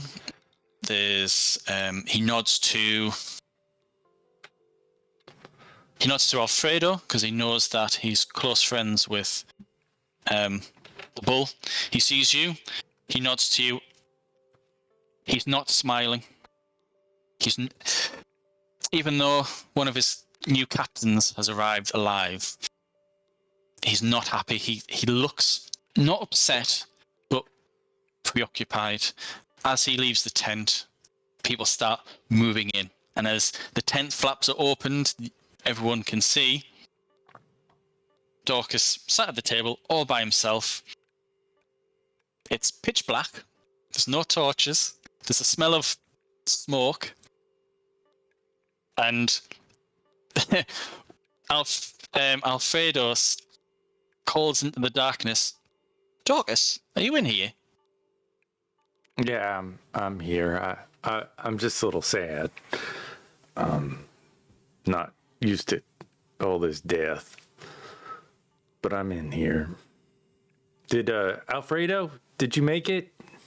Yeah. Me and Matteo, we managed to get back in time to warn the captain that there was some men, but we hadn't realised there would be so many. Wave after wave, there must have been hundreds of them. We killed dozens, but hundreds, they kept coming. At this point, there's about 12 people in here. Some of your closest friends, including Marco's in there as well. And there's people poking in their head through the tent, but the tent's not big enough. Sure. You're just being bombarded with wild and fantastical stories. Sure. As I say, hundreds of people, dozens and dozens of people killed, that sort of thing. And then the stories start getting a bit wilder and wilder. But more importantly, are you okay? Some people think that you've been injured. No, I'm fine. Not even a scratch, really. They tried their best, but I guess I was just too fast for them. I had to stay with Luigi, but I guess they got him, and I couldn't stop them all. Oh God! They'll give themselves a blessing. But I couldn't. Some of them leave have drinks, some of them don't. Yeah, couldn't leave them behind. We can't leave our people behind. And I'll walk up to Matteo and check in with him. Or not Matteo, Marco. Yeah, I'll let it go on for a while. A few minutes, and then I'll speak up like when he comes over to address me, and I'll be like, all right, everybody. The Toros had a very long day, so have the rest of us. We have a war to fight. You need to go get some rest. You can eat breakfast with your hero in the morning. Go on, off with you. Yep. Okay. They do that. Sure, everybody out. And there's just you two in a dark tent by yourselves. No candlelight. You okay? You got some nasty looking wounds on you, buddy. Oh, yeah. Turns out fighting on the front lines in a war is a much different thing than fencing. Sure. I definitely gave out more than I got, though. It was quite a tough battle. It looks like it. It looks like you did well. You gave as good as you got, I'm sure. And then some. It was a wild night. I remember. Do you remember Angua? Mm-hmm. Yeah, you were there. How could I forget? Night, right? Mm-hmm. When she was doing all that stuff and. Yeah, in the canal when she was floating above the water. Yeah, I had a similar moment to that, and I think that's the only reason I'm here now. And it was pretty crazy, and I don't know. I think we're dealing with more than just everything that's going on. We're dealing with more than what it seems to be. And that's all I can say about that.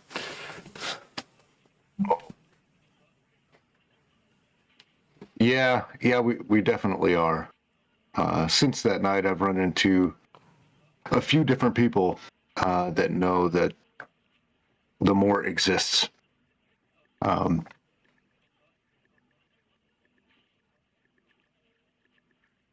tell me about what happened tonight. Well, I don't know if I should say too much, but I killed them all. I killed like 7 of them. And I just felt this fire within. And like stood trying to protect Luigi and just wound up getting him killed. I never killed anybody before like that. And I don't know what to make of it. But So that big fireball, that was you? that might have been me. Holy crap. Well, I've never seen anybody that could do that. I've never seen that happen. Never even heard of it. Yeah, me neither. But I just, if it happens again, I'd stand back a little bit. I don't want to get you killed. yeah, but if you took out 6 or 7 of the enemy, that's fantastic.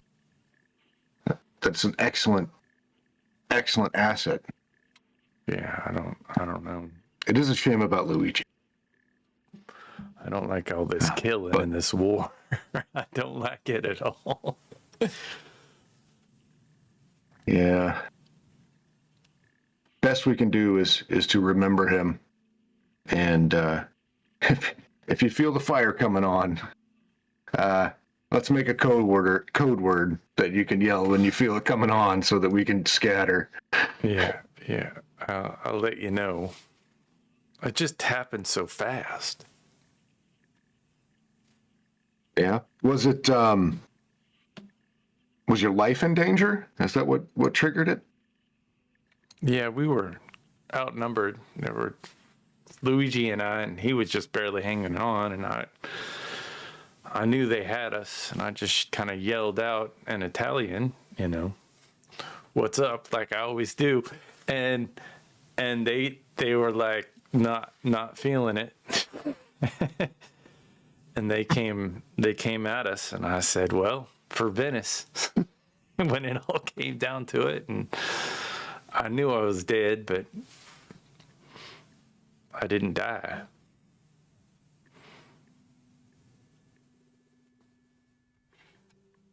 Well,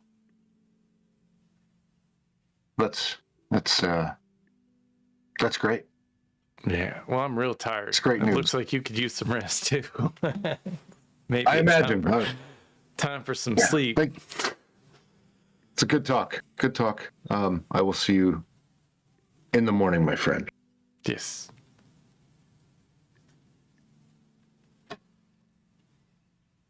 Yeah. Marco, you head out the tent. You can, as soon as you head out of that tent, there's just a shift in the atmosphere. Outside of that tent, there is talking, drinking. Not too much drinking. No one's getting drunk or violent, but like there's like there's an energy. Everyone knows that it's far from over.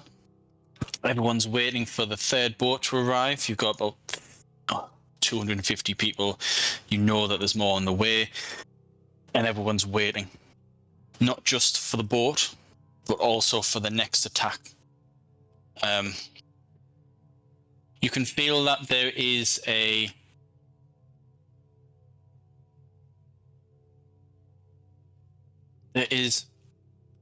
an apprehension in the air because of that. Your seconds in command, people from the school, head over to you and say, right, I think there's talk of us getting on the front line, like on the picket. Are you... they kind of look at each other. Mm-hmm. Are you wanting to join us, or Captain, or do you want to... we're going on the front line, if that's all right with you. Well, is it like all of the No, 40 or so people no. I have left, or just the kids from school? There's about a dozen, and these are the ones that haven't been injured. So far, they've been lucky. Yeah. Well, did any of you actually spend any time on the front lines tonight? They look at each other sheepish. No. Well, it's not a great place to be, and I'll lift my shirt up and show the 2 big gashes I have in my side, in my ribs. I'll say, I have a little better idea for us. Since our training is with light weapons, light armor, quick hit and runs, I say we train in stealth. We're going to move fast. I'll get us some horses. And I mean, you may spend time on the front lines. If other little skirmishes like this happen, which are just about guaranteed. However, when the 2 large forces meet, I want us to be smooth and fast, and we're going to strike faster than the Viper. Okay. So we don't go at the front line.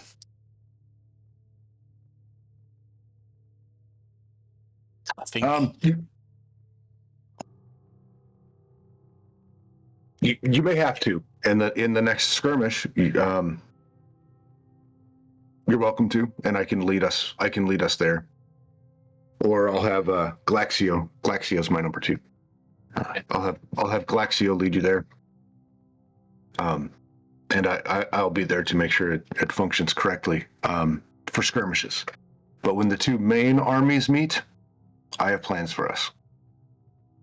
Okay. Right. Okay, well, you get better, Captain, and we'll see you when our shift is finished. And then they all nod to you, turn around, and then they head off to the front line.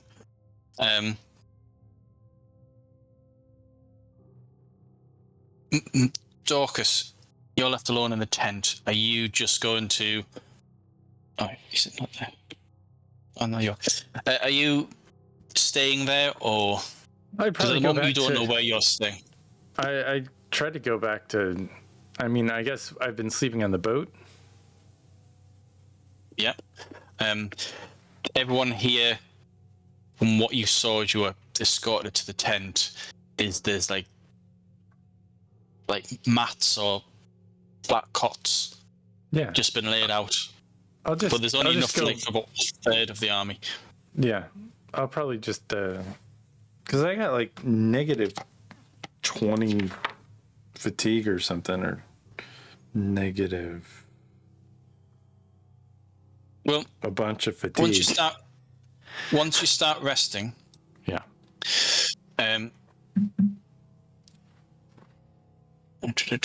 With rest, it's 1 fatigue per hour. Okay. So it's 8 hours, 13. you get 8 back. Yeah. Okay. That sort of thing. Yeah, So negative 13. So if I just go hit the cot for 8 hours until I... Yeah.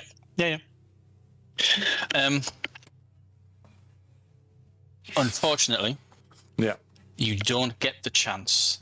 You settle down to sleep, and Marco, it's been about an hour, over an hour since the first attack. As you can see, Dorcas leaving the tent, and he's heading towards cot to rest on or be part of his men.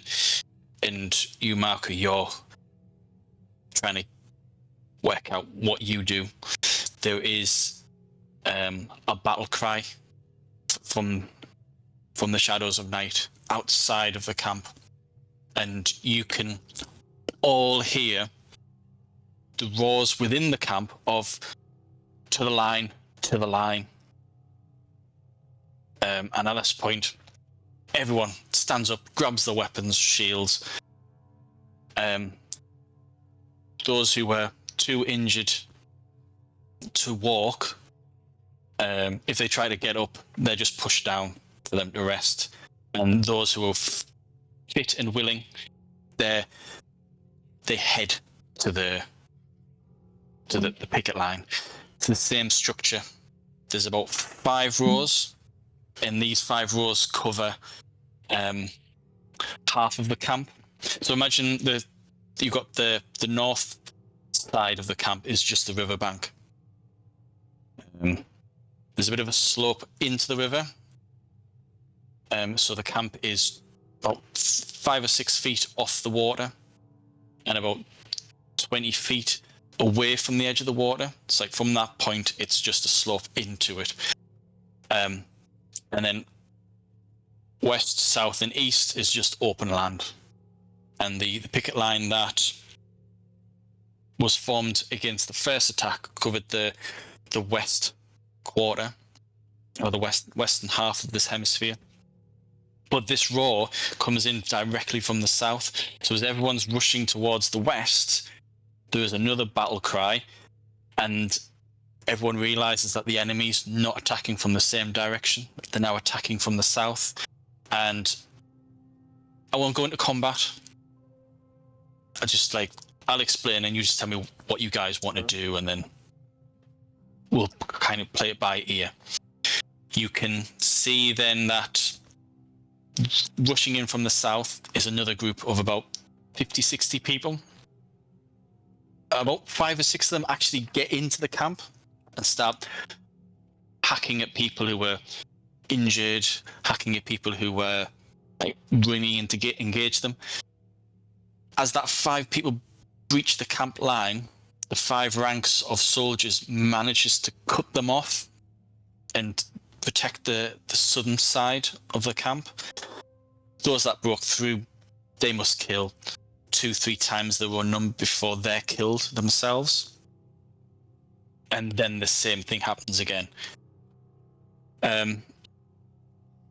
Daucus, Marco, what do you do? How do you get involved? Do you want to go first, or do you want me to follow? Or do you want me to go? Oh, go ahead. You go ahead. I gotta think a little bit. All right, I would get my group of ragtag fellow night watchmen. I'd rally them up, and I'd be like, they're getting through, and they're killing us, fellas, and I think we should go on patrol and surveil anybody trying to get through. I don't know much about the war, but I know about keeping the peace, and so fellas, let's keep the peace inside the camp and take care of anybody getting through the lines. Yeah. You lead your men then to the 5 or 6 skirmishes that were the first in. Yeah. You guys are responsible. Are you subduing them, or are you just killing them? I feel like it's wartime and you can kill people. So do you, what I'm getting at is, do you go to let's just subdue them? Yeah. Or let's just kill them, make things less complicated? We're gonna. This isn't protecting the citizens of Venice. This is war. Let's take care of these fellas, because that's Okay. They're gonna murder us, and we don't have a jail here. We can't put them anywhere. Yeah. Yeah. So once again, you're killing. You and your men just unleash fury. And the first man that comes up to you, you've got the mace. You one strike, knock them down. Next strike, dead. And everyone follows suit. They're, as you say, you're at wartime. This peace is irrelevant. Would you? So as a red hand, as a newly severed soul, would you want to summon your avatar, or no, or would you want to tap into your spells? I think for this, for taking care of people getting through, I think I would just do the soldier thing. I mean, I'm still not super confident about it, and I feel like I would be afraid to summon my spells because it would kill the people around me. Yep. Okay. Yep. You butcher them. No magic's needed. You kill them. Marco, what are you doing? Yeah, so I'm gonna get the troops together. Glaxio, I'll make sure he gets the men kind of in charge, gets them all together. And then there's, what do you say, like there's 4 other like lieutenants that I had. Yeah. Rizzo is one of them. He's one of them from the school. And then the other 3. And I'll get them on the line together, and I'm gonna be giving them. I'm gonna stand toward the back and keep shouting instructions at them to try to keep doing what was going on before. In the meantime, I'm gonna pull a crate, just a crate of stuff up so that I can stand on it, and I'll grab a big bunch of barbed arrows or any kind of arrows I can, and then I can stand on the crate so that I can see over, and as soon as they start running or whatever, whenever I get a chance, I'm just gonna start firing arrows. Okay. So I can also kind of stand up there and kind of organize, my little section of the line. Right. Brilliant. You do that, others start doing it. Or we're going to do something similar, but the fact that you brought a crate, they do that, give themselves a bit of a vantage point. You feel that you're probably wasting more arrows, but you're still in your head, you're doing you think you hit someone because these guys are running in. They're in combat for 3 or 4 rounds, and then they're running back into the dark. So you think you hit one, you're not sure, but you just keep shooting. After 5th or 6th wave, you're out of arrows, but the skirmishes stop. And then it goes quiet. So for you, Daucus, it's that initial adrenaline rush of gotta kill these people before they kill any more people. You save lives. And then between you and the combat, there's 5 rows of apparently well-organized, well-structured formations. So you don't see any of the carnage going on.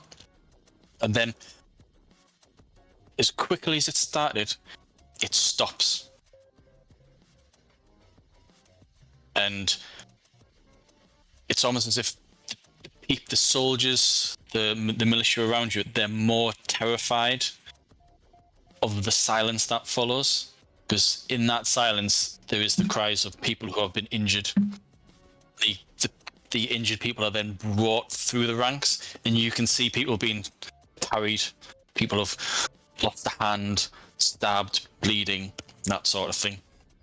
It is gruesome. And they're brought and tended to. Do you do? Can I perceive anything? Potentially?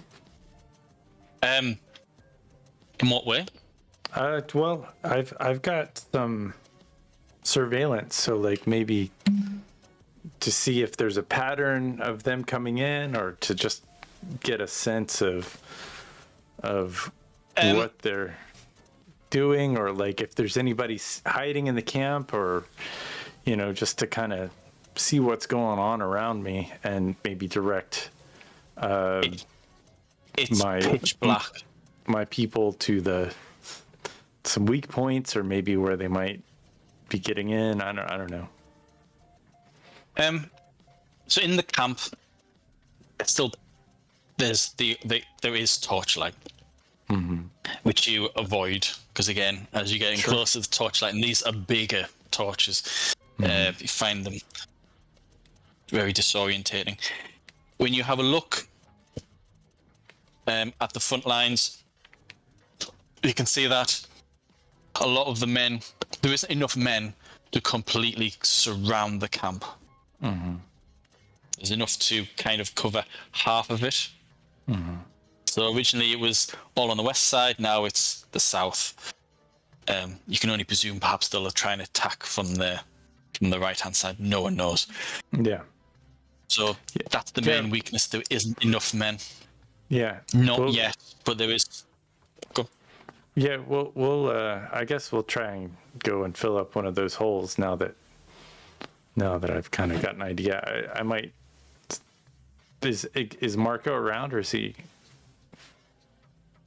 Yeah. The camp's not that big. It's lit well enough for you. If someone's on their feet, you can see them, and you can see Marco. Yeah. Well, I'll inform Marco what you told me.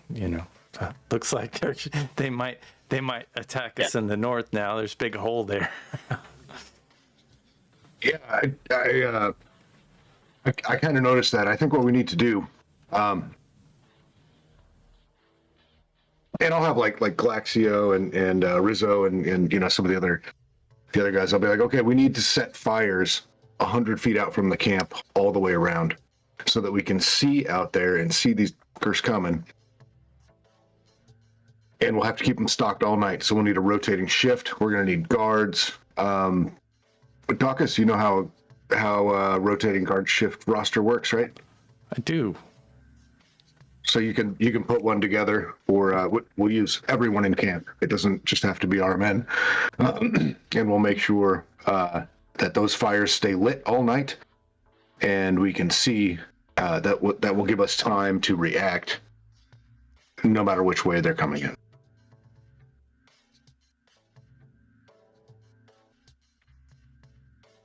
Fires. Yeah. Make fire. Just fires out there. They could be like 100 feet apart or whatever, but that way, as long as somebody's watching all of them all night long, as long as we have eyes out, then they cannot surprise us like that again. We cannot afford that. Yeah. Fires, and I'll keep my men in the camp just in case anybody gets through. We've been stopping them from killing our people. Some of them. Yeah, I saw what was left of those 4 or 5 over there. You did a great job. Yeah, I think so. I just hope I never find myself on the other end of your mace. Yeah, I think so. All right. I think that's a good idea. Fires. We see him coming. Yeah, fires. Right. Alfredo, get the guys to help him, and I'll keep looking around for folks as well that might get through. If I'm needed.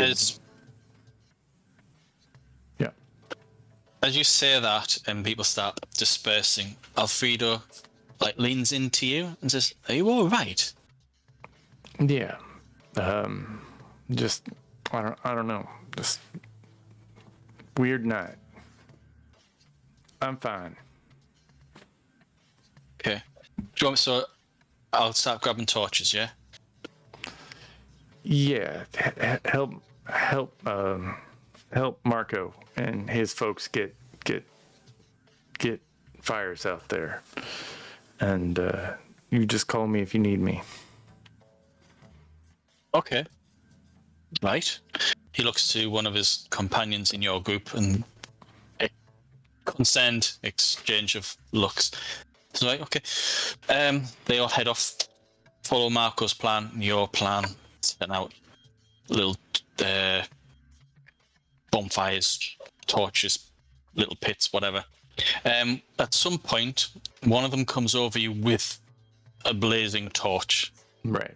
It's Of not course. it's not Alfredo. When as it's coming closer, your body freezes. It feels as though that thing is sucking all the heat from you. And Right. as he's getting closer, the chill is almost in the bones. It's getting Right. closer and closer. Just hold on one second. Right there for a minute. What do you want? What do you want?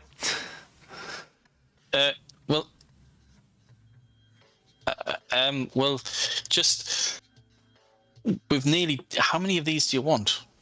Well, they need to be out there in the field. We don't need the fires right here. We need to see them. They can see us with the fire here. The fire needs to be out there. And I'll point out there. Yeah, I know. Steps closer, and he's kind of like just waving this torch around, that sort of thing. Well, it's just It's This- Marco's idea. It's not my idea. I don't know what to do with that. Oh, okay. He kind of right. Okay. He stands to attention, nods, and then leaves you. Heads over to Marco. There's Captain Marco. Right. We've sent them out as much as possible, but there's people out there. We don't know how far back they are, but every time we set up one of these little bonfires, I mean, we can't make big ones because the longer we're out there, I mean, anyway, we want to know how many you want out there, because we put one out, well, we set one, set the second, set the third, and I think they're actually taking out the first one. Oh, okay. That's perfect. We will set traps for them then. So continue to do that. We will get a squad together to watch the old fires.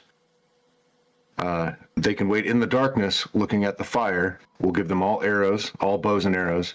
And when their men come to put out the fires, hail of arrows. Yeah.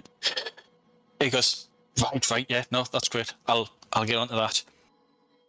He's about to walk away, and then he stops and looks back to you and says, "What's? Can you tell the bull? I think the bull needs to rest. I think obviously the death of Luigi and everything. They've known each other for years. It's obviously hit him hard. Can you just tell him to go to bed or something? I don't think he should be up. He's not himself." Put my hand on his shoulder and be like, you're right. He does need rest. I don't think he listens to me. I've tried to tell him. He won't listen to me either. You know how strong of heart he is. Okay. Right. He'll be fine. I'll keep an eye on him. You let him be my worry and not yours. Okay, just, something's not quite right with him. But after everything that's been going on. Anyway, I'm taking up your time. I'll go. Right. He heads off. You guys then have maybe 2-3 hours rest. The traps kind of work, that once you hear at what angle, there's a twang, twang, twang, twang, and then it goes quiet. So it's clearly the trap worked once, but not again. So you're left with a perimeter of torches. The torches themselves, all that means is that you've effectively pushed back their line, which everyone seems to be happy with. We get a little bit of warning, and we know from what direction. That's Yeah. much better than we were. Mm-hmm. So I'm just checking something. Okay. It's about 4 o'clock in the morning now. Everyone who had been sleeping on the cots, they get up. Everyone who hadn't, they're advised to get some sleep. You probably be lucky to get another 2 or 3 hours. Sunrise is in 3.5 hours, thereabouts. So Marco, you're told to get some rest. Half of your men start resting. Dorcas, most of your men for the last 3 or 4 hours have been subtly asking you to get some rest. Do you manage to get rest? I tried before the attack, then I got up. I was probably like a little dazed and confused. I mean, yeah, I'd probably go and try and get some I mean, if I feel like morale is down in the camp, though, I'll probably just stay awake. The morale is, everyone seems to be pretty secure. They know this isn't going to last forever, and after the second or third wave, they're actually they're getting used to, is this the best that they can do? Mm-hmm.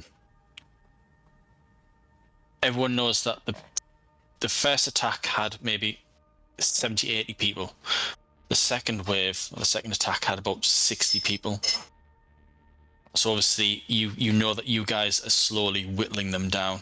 Mm-hmm. And everyone knows that in a few hours, that last ship's going to arrive. And there'll be enough. Once everyone's here, they can move to the rendezvous point, to the bluff. Sure. Okay. I might stay up just because. Why not? Walking the streets at night are kind of a thing that I do. Looking for strays and just kind of sad about Luigi. I tried to sleep and it just didn't work. Would you say you're more of a nocturnal person because of your job? I think so.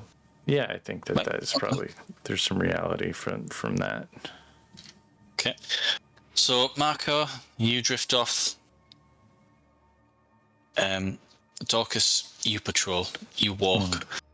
So a lot of the white captains nod to you. They regard you in a slightly different way. There seems to be a lot more respect. There's actually one or two of them. They're all holding torches, but then when they see you coming, they'll move the torch away. They will keep you away from the fire. These are just the white captains. The white captains are the trusted lieutenants of Johannes. And I would probably stay away from fires. I'd probably kind of keep in the shadows anyway. Yeah, no problem. It does dawn on you that before your awakening, as an initiate, you could sense you could detect heat signatures. Mm-hmm. Are you curious as to if you can do the same? Yeah, maybe a little bit. Or better. Okay. So, you would have 6 dice to roll, and keep at least, we'll say, it's a decision in character creation. So we'll do a little bit of it now. So, our character creation, for magical character creation, your soul is 3. That gives you a dice pool of 6 for doing anything magical. Mm-hmm. Your element goes up to 2, and your avatar goes up to 2. We'll build your avatar at a later date. But at this point, there's a choice. You can either put in a 3rd rank in your element, which means that you would keep 3 dice, or you could put a 3rd rank into your avatar. The choice is yours. It depends on what you want to do. There is a 3rd choice. Yeah. He says, thinking. Is there? Is there? Is that there? a thing? Because I keep tweaking. Right, you know, I've only written the game. Don't expect me to know the rules. Yeah, rules.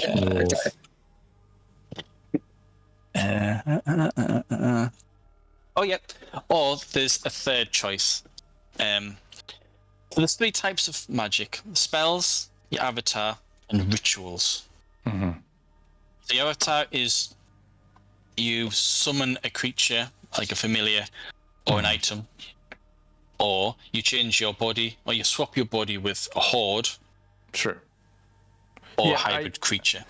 I think it would be probably just into the bear, into that.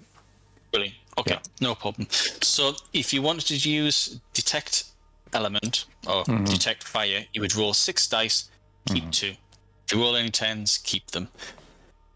There is a specialty known as affinity, which again, if you've got 1 rank to put in either detection, comprehension, manipulation, transmutation, protection, and conjuration, but we'll leave that for now. So what we'll say for now is you can roll 6 dice, keep 2, and then go for it. And I have a soul of 2 right now. That No, helps? your soul is 3. So your it is soul is 3. 3. That gives you, so that gives you the dice pool of 6. Okay. Oh, I see. And because I added a soul the last time, does that mean my soul is? You get that experience point back, but again, yeah, I gotcha. that becomes stored experience. You don't lose it. All right. So I'll throw that back in there. All right, that makes sense. All right, I'm doing a detection thing. Okay. Well, I got 110. I got 110, and I keep 2 on top of that. So that'll be 7 and 8. So that's 15 plus 10 is 25. Yep, that's a competent success. No pluses, no minuses. Right, as you're heading towards one of the gaps, I think you were going towards the North. the eastern side. So they originally attacked from the west. Just attacked from the south. You're going to head towards the east to have a look at that gap. Is that correct? Yeah. Right. You cast the spell.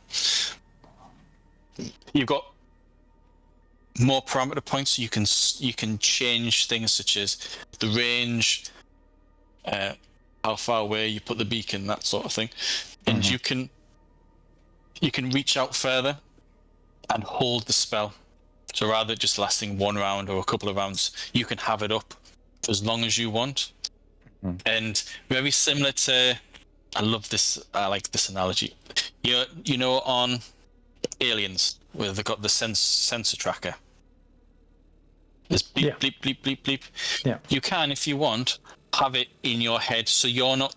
So when you use your spells, it's not you seeing things; it's your soul telling you what it senses. So in your head, you can visualize or describe your spell however you want. The outcome's the same, but the tweaks and the nuances to it is entirely up to you. So you can see a group of about 40 heat signatures heading towards the east. Do you turn your attention? Because if you spend the parameter points to change the duration and you bind it, that bound spell lasts until you say, right, I'm stopping it. So effectively, wherever you look, it's in front of you. There's 40 men sneaking to the east. Where else? Do you look anywhere else, or do you focus your attention on the east? You've got south, west, and east to look at. So they're coming. Is there like a hole there? At that where our defense is? Yeah. Is there anybody standing near me? Yeah. I might whisper to the guy next to me. I think they're coming. 40 of them are coming from the east.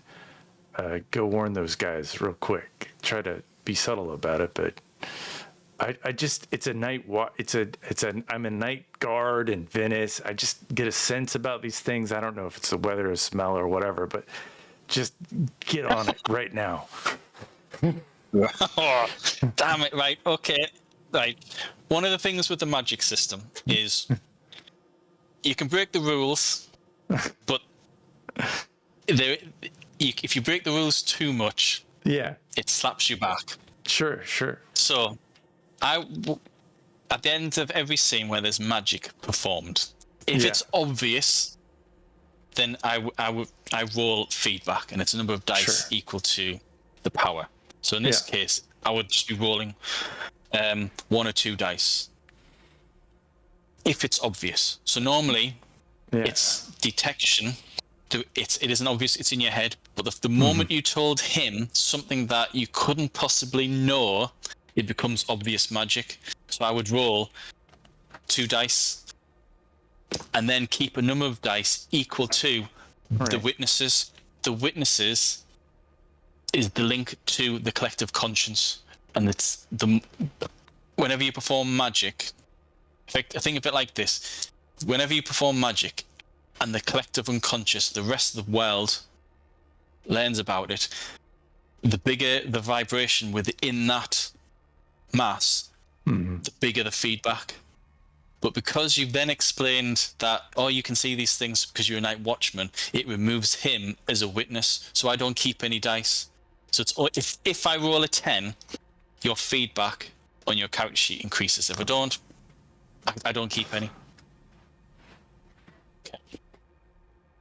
Don't add anything to your feedback. So that's how one of the downsides of magic works.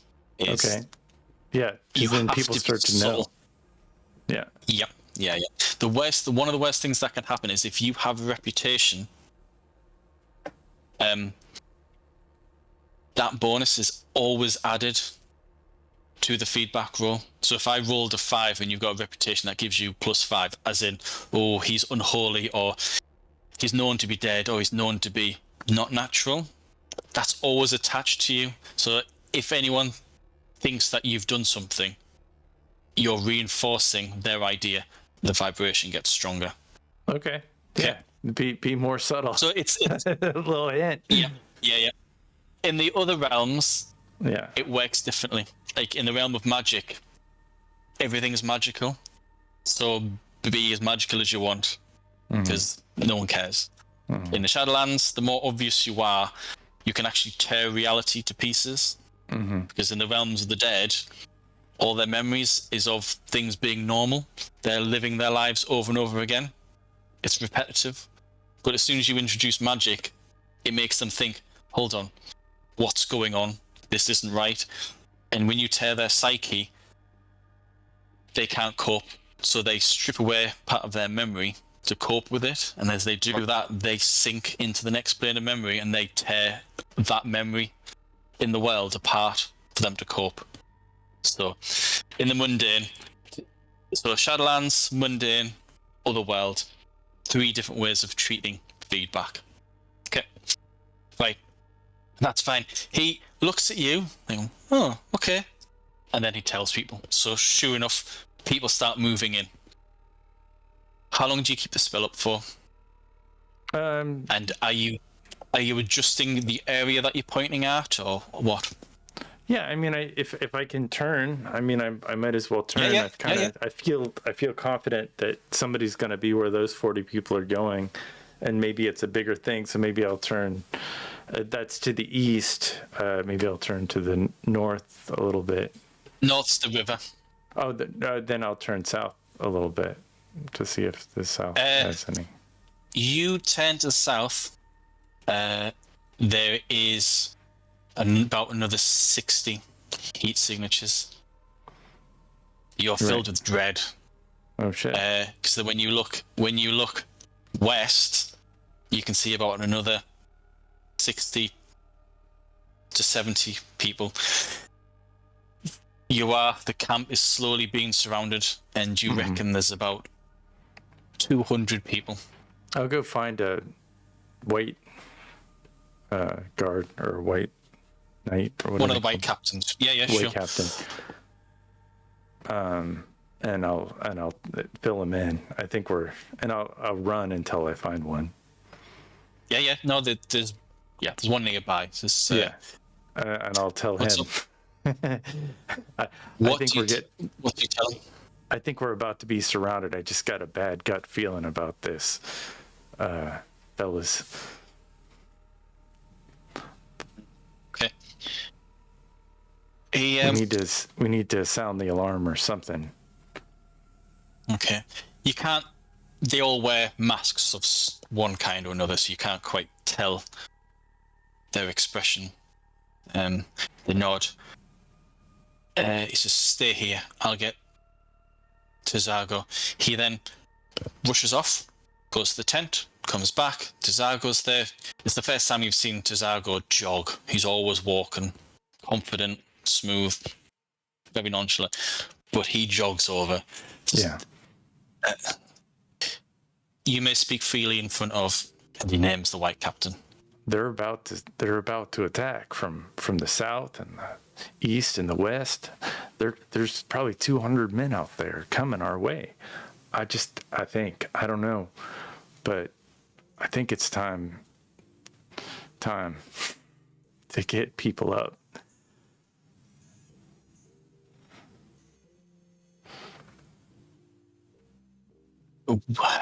He looks to the river, then looks back.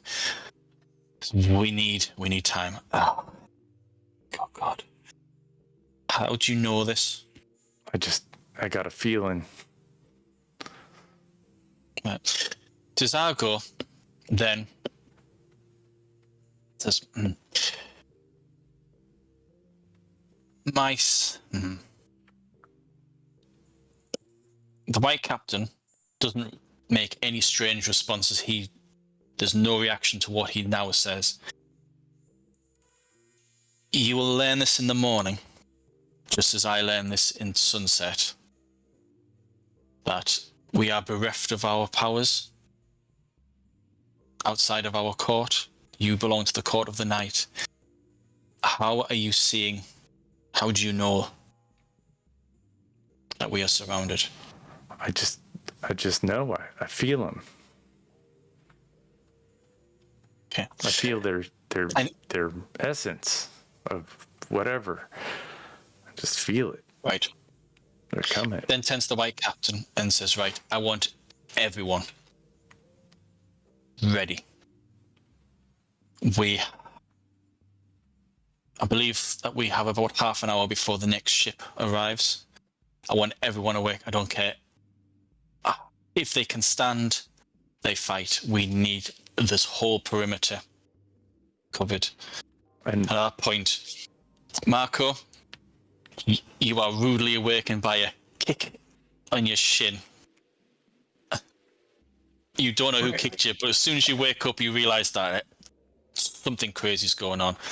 Daucus, Terzago says, I need you at the front. Yeah, I'm there. By my side. Let's go. Yeah, okay.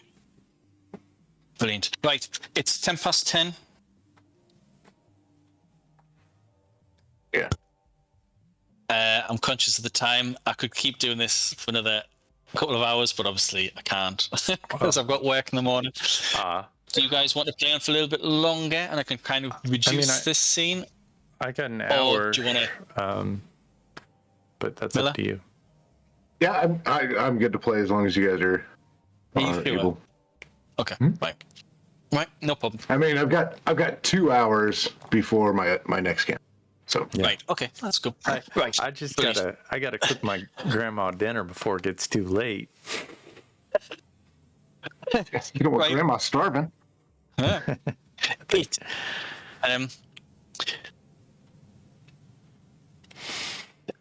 You form the lines. There's no archers in place. Everyone has to form a perimeter around the camp. There's only two ranks, so everyone is close to combat. Can Real quick, just record keeping. How much fatigue did I get back for the rest that I had? I'll give you 5. Dorcas, you haven't rested, but you haven't been doing much. I'll give you 3 back. Oh wow. 3, Okay. 3 fatigue. It's 1 for 2 hours for not resting, 1 per hour for resting. Okay. Please let me know what you think of that rate. Is it too stingy or what? Because I do want the game to be gritty, but I don't want it to be a case of, I'm like, oh my God, it's going to take me 2 weeks to actually be recovered. I want fatigue recovery to be, if you're at -1, you'll get it back overnight. Sure. Like, just feedback, just food for thought later on. Because I do want fatigue to play a part, because it's all about energy efficiency, because there's going to be fight after fight after fight after fight, and you've had 2 or 3 already. Sure.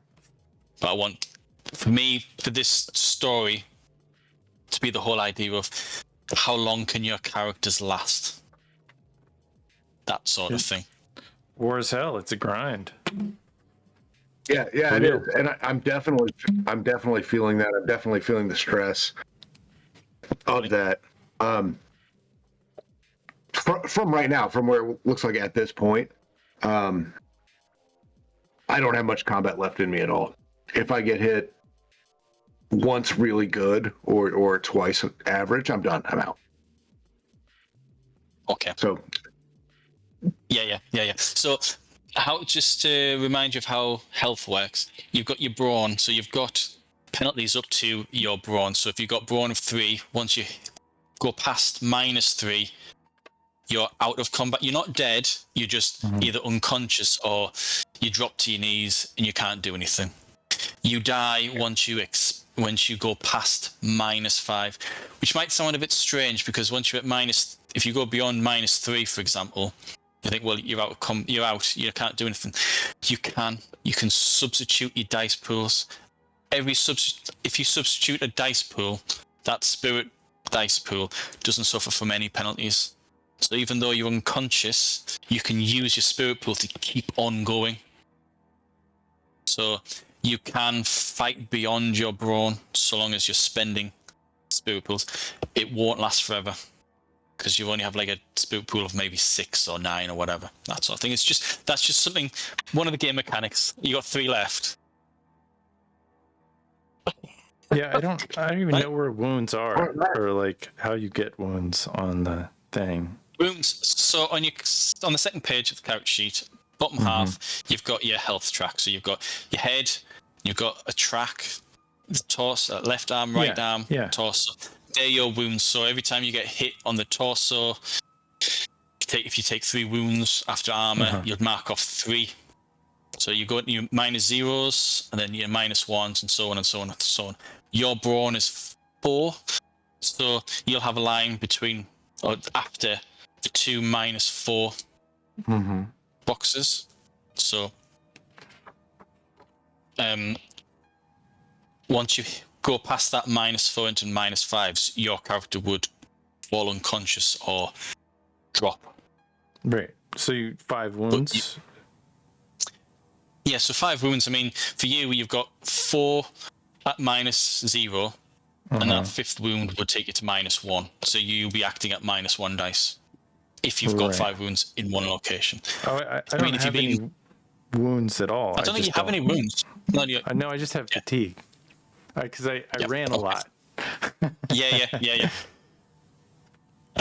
And you haven't really had a chance to rest. Yeah, and that's the kicker. Yeah. So I want to try and there's a specific scene in the story that I want to try and get to. So apologies. I might try and rush this. Go for it. Okay. So that's fine. Yeah. The sun is beginning to rise, like kind of like the aura of sunrise is there. As soon as because with your instruction, Daucus, as soon as you tell people to form the lines, you still have the spell up? Yep. Tell me if you ever dropped that spell. Okay. Well, it depends. Is it something you just keep up and people don't notice, or? Yeah. You can. So with the spell system, you can maintain. It's called binding. You can bind a spell to you, and it's there until either when your court ends or when you say, right, I want to stop. The number of bound spells you can have up is equal to your attention. So effectively, think of it like this: if you've got attention of 3, you can be conscious of 3 different things at the same time. Yeah, I guess I'll leave it up because it's okay. Seems helpful. Yeah. No, and as long as I tell people who are initiated, maybe it's helpful for them. Yeah. And I don't explode the world. Boom. So you notice, because you got the spell up, you're at the front line, you're next to Terzago, and Terzago's kind of looking at you or nudging you, so right, what's happening? Yeah. Every couple of minutes, what's happening? Yeah. And you initially, as the two ranks is forming, you saw them forming into 3 groups that looked like they were going to like run in. But as soon as they realized that you're forming a perimeter that covers everything, they change and they seem to back off, and the 50 or the 40 or the 60 heat signatures fade into 30, 20, 10, and they back out of your range. And do you let Terzago know? Yeah, I'll let him know. It seems like they caught on to us. No, he goes, good. You've just bought us time. The problem is, he looks up, and you follow his gaze towards the east. Yes, the east. As I mentioned before, there's that glow of sunrise. And it says, you will notice, and this is whispering to you, the white captain behind him can hear this conversation. He says to you, your court is coming to an end. Do not worry. My court will soon begin. And he taps you on the shoulder. 20, 30 minutes pass. And as the sun rises, your radar begins to shrink uncontrollably. And then as the first rays of dawn is cast over the River Po and across the land, it's gone. You try, the spell that you had up just ends. Is there anything that you want to do? Anything you want to try? No, I think that's all I can do. Okay. Now, the problem is, whenever your connection to your soul fades, or your access to your avatar and your spells and your rituals stops at sunrise and returns at sunset, but your kenning is constant. And there's this is just something for you to bear in mind. The penalty is not going to be that severe, but as the sun rises and it gets hotter, your character will be, again, distracted. You won't feel the heat. You'll see the heat or smell the heat.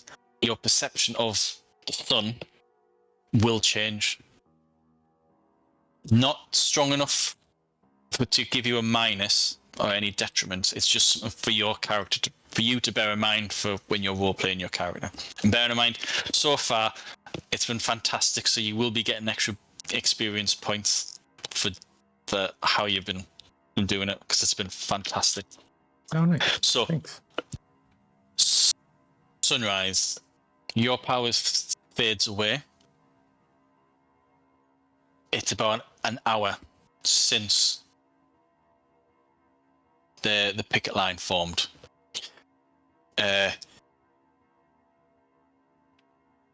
Everyone is becoming exhausted. Most of these people haven't had any sleep. Marco, you can feel yourself drifting, and someone like gives you a nudge and it wakes you up for a moment, but then the person next to you is slowly drifting off, and then you have to nudge them. Everyone's struggling to stay awake. And just like you, Dorcas, you're nocturnal, and so as the sun's sunlight's hitting you, you're feeling like, it's time for bed. And you're slowly, all that exhaust is now kicking in. You hear a whisper next to you, and it's Johannes, and says, they are reforming. He looks to you and says, I need 20 men. I need 20 men who can... Hold on. Yeah. He says to you, one mighty push is needed and one keen strike into the hearts of these dogs who lust for blood. I need men with me, men whose spirits will not buckle.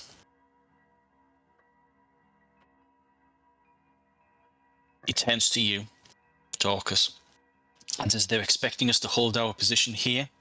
They know that we know that they're there, but the longer we stay here, the greater their numbers will be.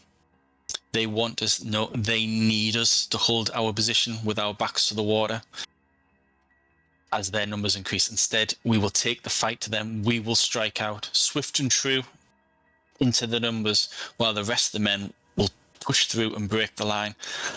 That line will not break unless it is frayed, and that is what we will do. To you, out of character, you don't have much military experience or knowledge, but when you were training on the boats, when you were training on the way here, you and your men were drilled. Don't break the line. Don't break the line. Stay in formation. Stay in formation. What he's suggesting to you, from your memory of everything that's been going on for the last 3 or 4 weeks, this goes against everything that you've been taught, everything that Terzago has been telling. As I mentioned before, the White Captain can hear every word that's spoken between you two. And when Terzago finishes his little speech, the White Captain says, in Hawkwood's name, quite loudly, Marco, you've got you're on the eastern quadrant of the east-southwest, and there's a White Captain overseeing. They're spread out, so there's 12 White Captains, and each one's got control of every other little company. So there's one on your left and there's one on your right, and you can hear what sounds like a chant that spreads from the middle. Now you can see from where you are that at the middle there's 2 men. There is the Bull and there's Terzago. They are at the front, right in the middle, and you can hear someone call out in Hawkwood's name, and then 2 seconds later 3 people call out in Hawkwood's name. 2 seconds later, and in Hawkwood's name, and it just sweeps across. Each one of the White Captains repeats that chant, and then there's 2 or 3 other people who you've picked up from the villages on the way here. No one from Venice mentions this or knows the relevance, but there is just this building and energy, excitement of in Hawkwood's name. and it's chanted over and over again.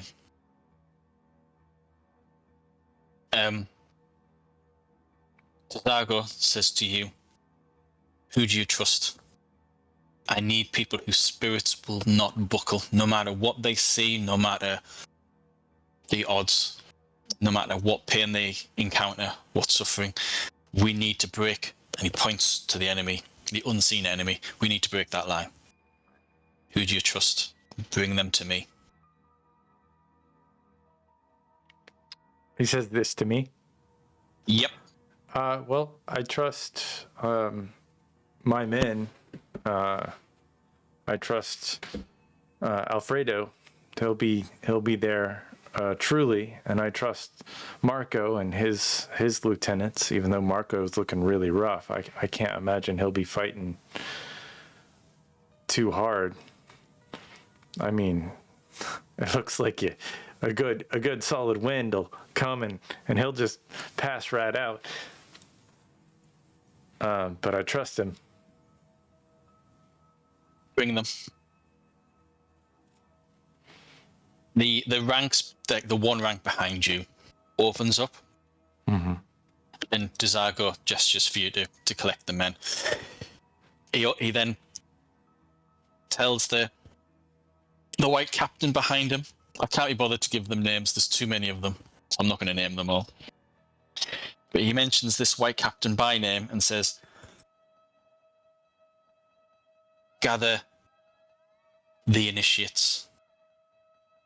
And the white captain bows, nods, and then they heads off. You go one direction, they go the other.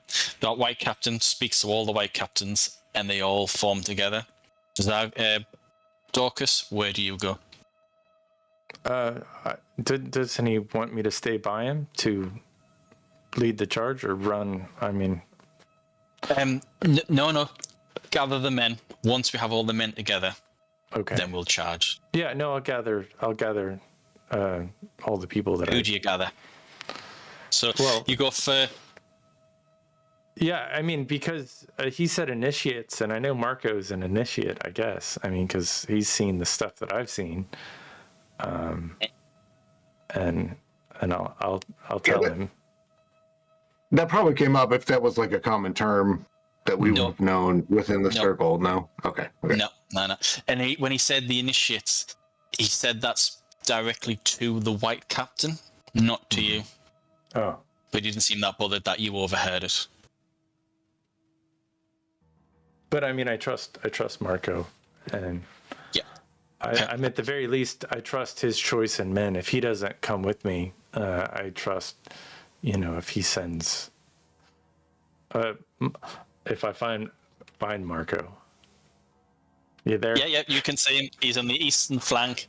Yeah, I'll grab him. Yeah. Marco, they're looking for volunteers to make a charge. And I didn't know if you don't look like you're doing so well. Maybe you shouldn't lead that charge. But they're looking for some volunteers to lead a charge and people we can trust to not turn.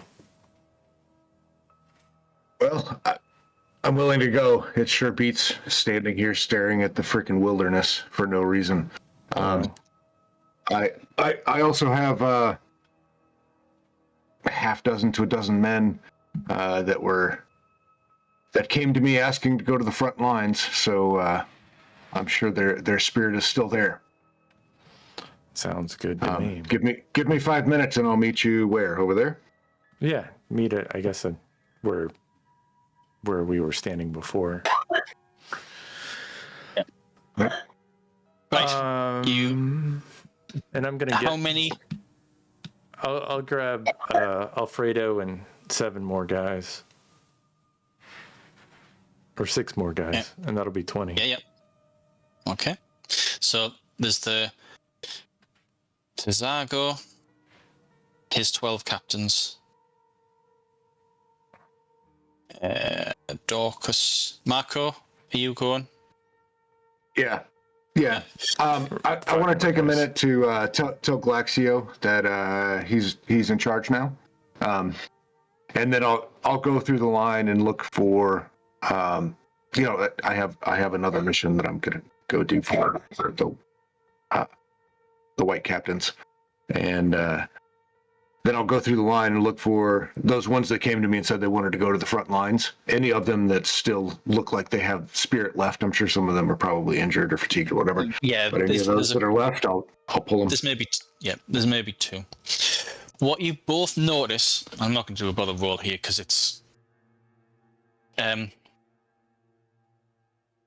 first of all, either of you curious as to who or what Hawkwood is? Hawkwood is the guy that led the charge the last time, and he I think sacrificed himself or something to do with the white spear, and vaguely, you know, he was the one that stopped him before, and they celebrate him for that. Yeah. So as you're walking around, you already know part of the story. You can hear the Venetians asking the locals, or those from this area, like, who is John Hawkwood? The answer is, a man who gave his life for these parts. Others say he could be considered a legend in these parts. And then others say the more romantic of militia says, "Oh, he is amongst us just as the keen edge of your blade, or the bravery that waits waiting behind your doubts," that sort of thing. You're kind of like picking up snippets, and those who fought against the Duke nearly 10 years ago idolize John Hawkwood. No one mentions anything about a spear, but he's obviously someone who died in the last battle and in the last war. So you gather your men and you form like a group huddled. One of the things that is a bit concerning, not for you, but for your men, because as mentioned before, you're leaving the line, and those who watch you leave, they're not sure. You've passed on control over to your second in command, so it's not so bad for your men. Dorcas, your men are concerned, like, what do you do? Where you go? Well, I'll put, maybe I won't take Alfredo. I'll put Alfredo in charge of the men. Right, okay. And then, because my guys, they wanted to fight, and they wanted to, you know, if we break the line, their line, and this one, this could be a turning point for this war and save Venice. And I know Alfredo would go with me, but we're gonna put him in charge of the group, and I just need 5 guys, and we're gonna take it to him. Okay, cool. Right. That settles your men's concerns. You all congregate around Terzago, who's kind of like stepped away from the front line. And there's about 20 of you, I think, with all the numbers that you've brought. One of the white captains is missing. But that white captain, the one that was training you, Daucus, the one that's quite slim, has quite an agile gait in how they walk. They have in their hands a spear. It could be silver, it could be highly polished steel, you're not sure. But this spear is brought to Terzago, and the white captain presents it to him, bows their head, and it's almost like kind of like a ceremony that's going on, and the spear is given to him. Could I have either an acumen or a perception empathy roll, please, from both of you? What is that? Attention or It's either attention acumen? or acumen. Acumen. And that's emotion? Empathy. Empathy. Okay. Yeah. Well, If you do have any bonuses, let me know what they are. I Like have any specialities under empathy. 2 in reflection and 1 in emotion. Yeah. No. Does Marco have any? I don't have any bonuses, but I rolled a 33. Oh, bloody hell. Right, I got okay. 2 10s. You wrote. I was going to say this too, since it is metal, and I know it's freaking special. I did kind of want to reach out with whatever Yeah, go ahead. powers I have. Yeah. You've got plenty of time, because as I say, it's like a ceremony. So when you first see it, you can start preparing your spell and give yourself +5 3 times, and then do the spell. Gee. Now I'm going to have to read it. Oh, yeah. I don't. I cast spell. All I really want to know is if it like shines brighter than other metals or feels magically special. Yeah. No. Are you doing the spell on an area or a specific thing? Specific item. That Specific spear item. itself. Yeah. Just the spear. Okay. No, that's fine. Cool.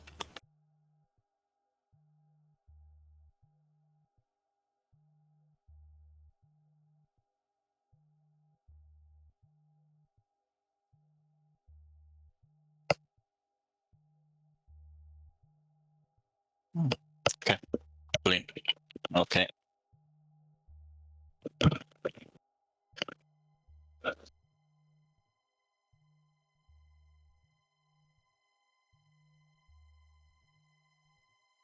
Right. While you're preparing the spell, Daucus. Oh, he's gone. Ran away. Sorry about that. Right. While Marco is studying the spear, what are you doing? Are you looking at anything in particular, Daucus? Well, I mean, I think that this is- everything's probably too intense. I'm just feeling. I mean, it's probably buzzing. Okay. The world is buzzing. I'm sure that the sun is probably more intense than I've ever seen it. I'm not probably enjoying it. So it's all I can do to just like keep my eyes open, I would imagine. Okay. They've at the moment, because it's still early. Like how in deserts or dry, hot places, that sweeping buzzing sound that emanates from the heat. It's like that. It's not major. It's just there in the background. Okay. So, Marco, you got 30 on your roll, on your empathy roll, yeah? Okay. Yeah, 33. Yeah.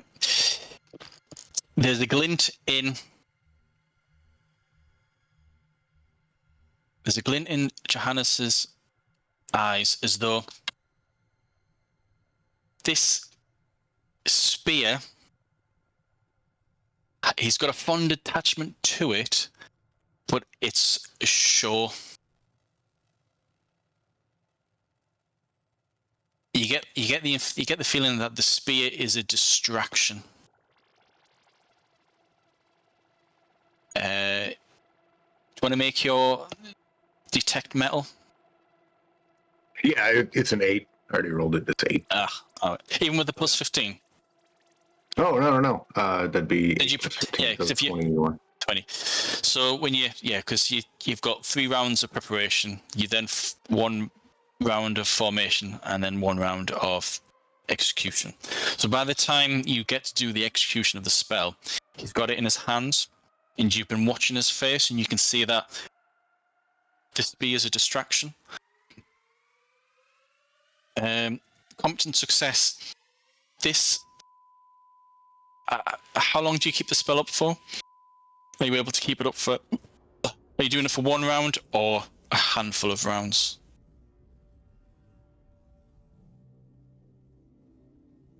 I'll do it for a handful of rounds. Each round gives you a little bit. Each round gives you a little bit more information. So the first round, the first thing you notice is that, yep, this is a pure metal. Like it's all one piece of metal. It's not a case of like the handle is one type of metal and the blade is another and the cross piece is another metal. This is all one piece of metal. It has been forged into this shape. And you linger a bit longer. This isn't a metal that you've ever seen before. It's not steel. You weren't expecting it to be silver, because silver's too soft. It's not a metal that you've ever seen before. Maybe if you were a metalsmith or a blacksmith or whatever, you might know, but this isn't steel. And that's all you'll get from that. Daucus, did you get anything on the empathy roll? Yeah, I rolled a 22, but I didn't add any bonuses to it. It was a... I do have reflection and emotion. No. He's all you pick up if you get like +5 from that is that he is fond. This spear means a lot to him. Mm-hmm. But why is he not carrying it with him? Mm-hmm. Why the show? There's something a bit odd with what's going on. Mm-hmm. You both notice that there is something different. So once this whole ceremony's finished, and he's holding a spear in his hand, and he holds it aloft, he doesn't say anything, and all the white captains repeat for the last time in Hawkwood's name. As he's reaching up there, you both notice that there's something different on his body. Something that he's wearing has either disappeared or appeared, but you don't notice what. He then turns to all of you and says, "We must break this line. Our men are approaching, and sure enough, some of you can just make out the arrival of the ship, the third final ship. We must break this line, shatter the enemy's hope of defeating us, and we must reach the bluff." He then turns round, faces away from the camp, holds the spear. It's almost like a lance. It's quite long.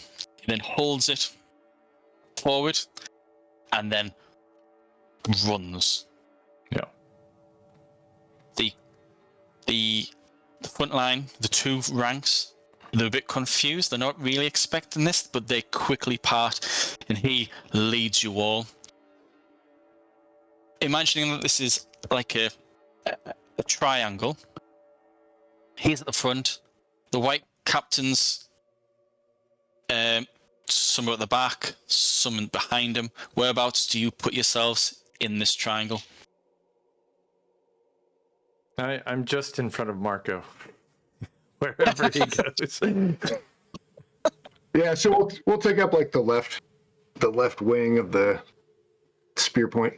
Every time he tries to get in front of me or something, I'll sort of be a little shield for him. Oh yeah, no, I'm happy to have you there. Believe me. Yeah, just position your human shield. Yeah, right behind him, but hand on your shoulder half the time. Yeah. Right. You across the open space. You go past the dying embers of one of the torches that was set up. You hit a rise, and it's behind this rise is where the enemy had retreated. Once you hit that rise, you look down, and you can see, crouching down, because the rise isn't that high, you can see there's about 60 people in front of you. And as you guys head over the crest of the small hillock, these 60 men rise up. And they look startled at first. They draw their weapons. And Terzago, possessed by either infinite courage or a bewildering crazy approach to combat, he just dashes straight in. It's almost as if he's riding a horse. When he hits that line, the first 6 people, he kind of scatters them. He impales one, swipes the blade out, knocks him to the ground, clips another person, swings the lance in front of him, grabs it with 2 hands, slices through another, and then the white captains, all with their different weapons, they hit as well. You're on the left-hand side, so you're on the eastern side. You can see that there's groups. There's the group 20, 30 meters away. There's a group of 20, and further on there's another 20 and another 20, and you guys have been surrounded. And they start forming a line.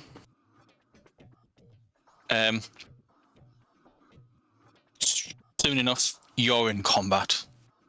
I'm taking it that Daucus, you're on the outside. Yeah. And Marco's kind of on the second row in on the triangle. Yeah? Okay. You guys get into combat. You can, Daucus, you're swinging your mace. We all know how powerful you are. You knock one down. He's reeling, starts to get up. Another person comes, hits you. You're struck. The formation keeps its form. Go into the next round of combat. I know, apologies.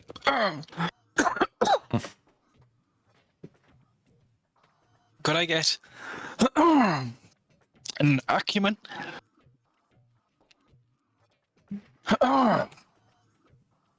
Maybe.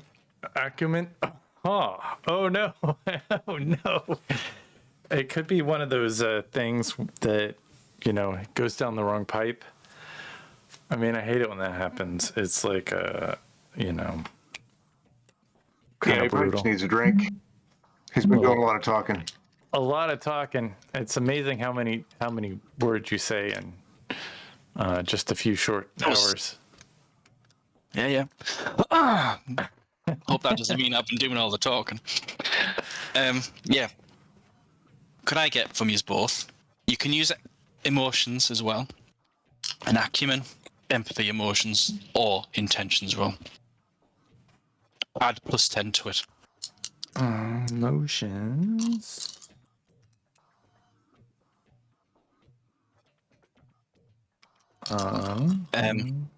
Only complication is Daucus, you're fighting. Mm-hmm. So remove 1 dice from the roll. Okay. It's like a part of an onslaught penalty. Marco, you're not fighting, so you roll your full dice pool. I got a 20. Okay. 35? Wow, right, okay. You notice this first. Gonna read the spell again. I rolled some 10s. Okay. Right. Okay. You notice this first. In this round. Also, you're in combat, so you're toe-to-toe with what's about to happen. So, the first round of combat, you clash. Terzago's charge is stopped as it hits this group of 40 to 60 people. The next round, Daucus, you're hit. You take out a couple of people. But you notice that there's something going on. You notice that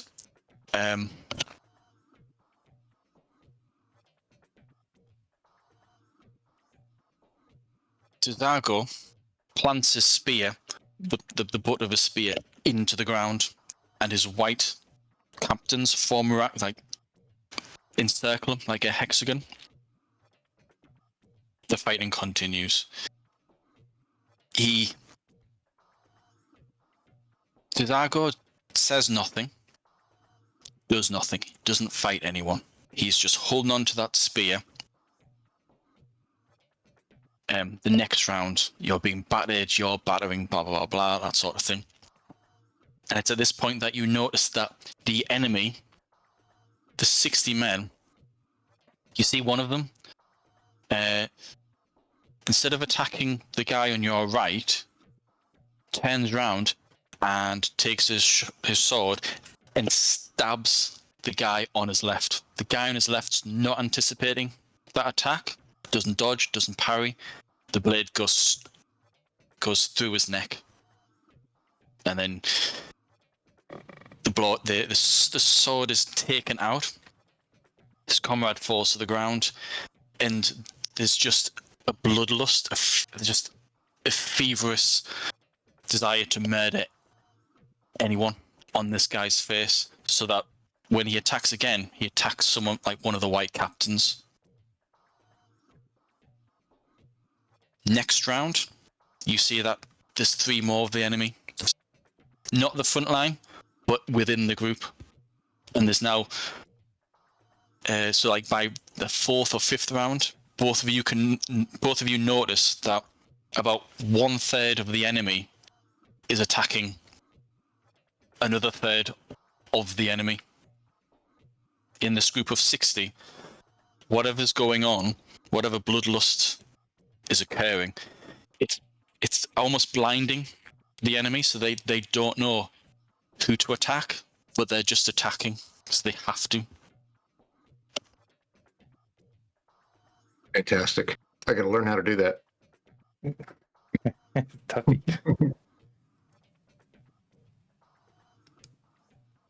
What you do notice, Dorcas, which you don't, Marco, is if they're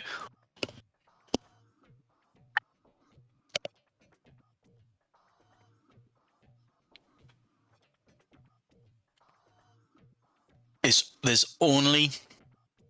only about 20 of the 60 that are affected. It's not all of them, and it's completely random as to who is attacking who. And they do attack your men, but it's just the chaos that's erupting within the group.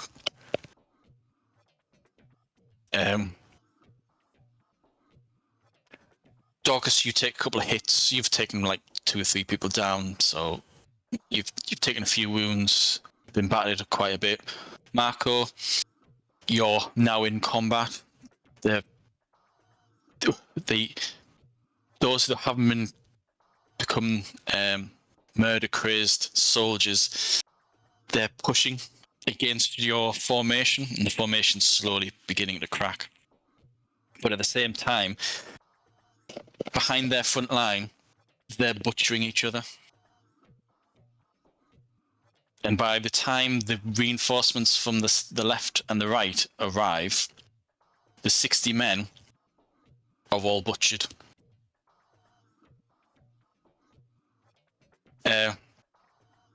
Right. So, how many of your men...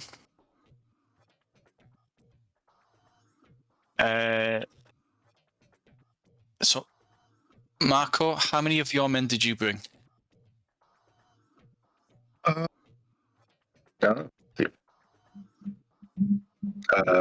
11? I just rolled 2d10. Okay.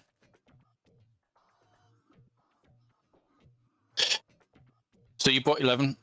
Dorcas, how many did you bring? I brought, I think, 5 or 6. Right. Okay. The reason why I'm asking is they're all witnesses. So as we mentioned before, witnesses means more dice kept for a feedback roll. Mm-hmm. Okay. Between 6 and 20 is retain 2 dice. His spell.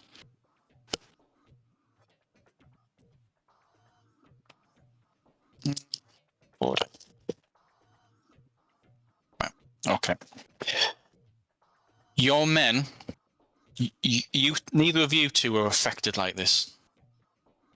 But your men, once they see what's going on, they become disturbed by what's going on. It's obvious to everyone here that the enemy have been put under some sort of trance or deception. Something's going on, and it's reducing men. They're reducing these soldiers to just feral creatures. And you can see that your men, who aren't initiates like you, or a red hand like you, that it's really having a psychological impact on them. They can't explain it, and they stop fighting. And the moment they stop fighting, yep, go ahead. Sorry, I was going to say, yeah, if I see that happening, then I will I'll definitely like point it out, make it obvious, and then blame it on the Viper. Be like, the Viper has filled them with demons. Look, he excites the demons within them and they attack each other. Right, They must be expunged. Brilliant. No, brilliant. Can I get a... Sure. No, that's cool. Could I get a... interaction, guile, deceive? Yep. That's your choice. Deceive, distract, or persuade, and then add +10 for the what you've just said, because that's perfect. Can I assist him? We'll Is that a... Yeah. What we'll say then is Marco first says it, and then you reiterate it. Yeah. So if you can make your own roll, and then we'll kind of like group them all together. So I'd say you've got 20, just less than 20. So for every success that you all gather, you need 5 successes between the two of you to remove them all as witnesses and to calm their nerves. Well... I got a clean 40. Wow. Jesus. I didn't get that many. Well, that's with the bonus, with the 15 bonus. Yeah. Oh, Right. is there bonus? I do have persuade. I'm just kind of going with the flow. I'm giving the +10 to Marco's roll, but you don't get the bonus. But if you've got any expertise as in either deceive, distract, or persuade, you can use those. Okay, nice. Benefits. Cool. I'll need it. But that's a nice touch. I hadn't thought of that as a 24, 34. Otherwise, the captains would have said something. I got 34. Right, you like, got 7 successes. He put the drugs in them.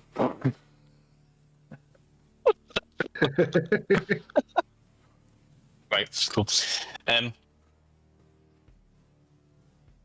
So after it takes about an hour, like a minute and a half.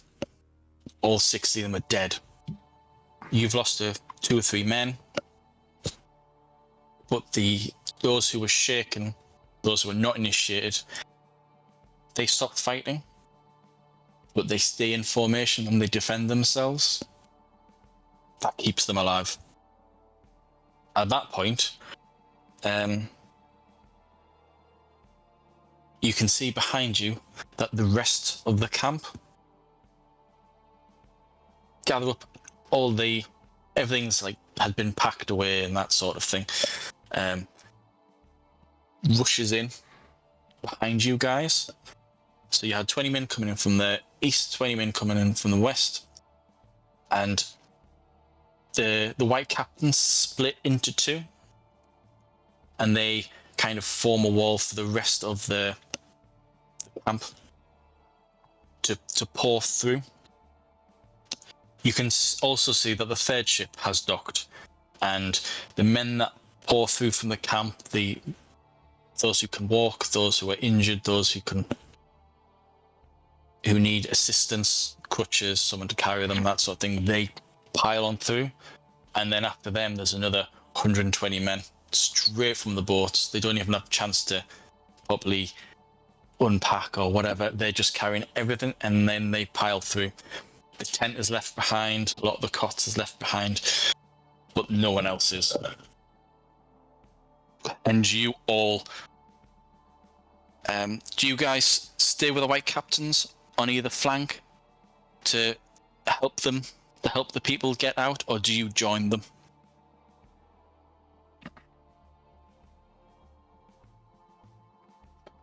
What do you think we should do, Marco? I think we stay. And make sure the whole army gets through. Get all the the fresh bodies up from the boat, up front, closest to the enemy as possible. We'll seal up the rear on the way out. Right, great. You all get nods from the white captains, and they quickly organize it so there's white captain, one of you, white captain, blah blah blah blah. It's like 6 on either side. Terzago, he doesn't stand in the rank. He chooses one side, and he starts swirling that spear, and it's like a dance of death. He is clearly not human. So, like, to put into perspective,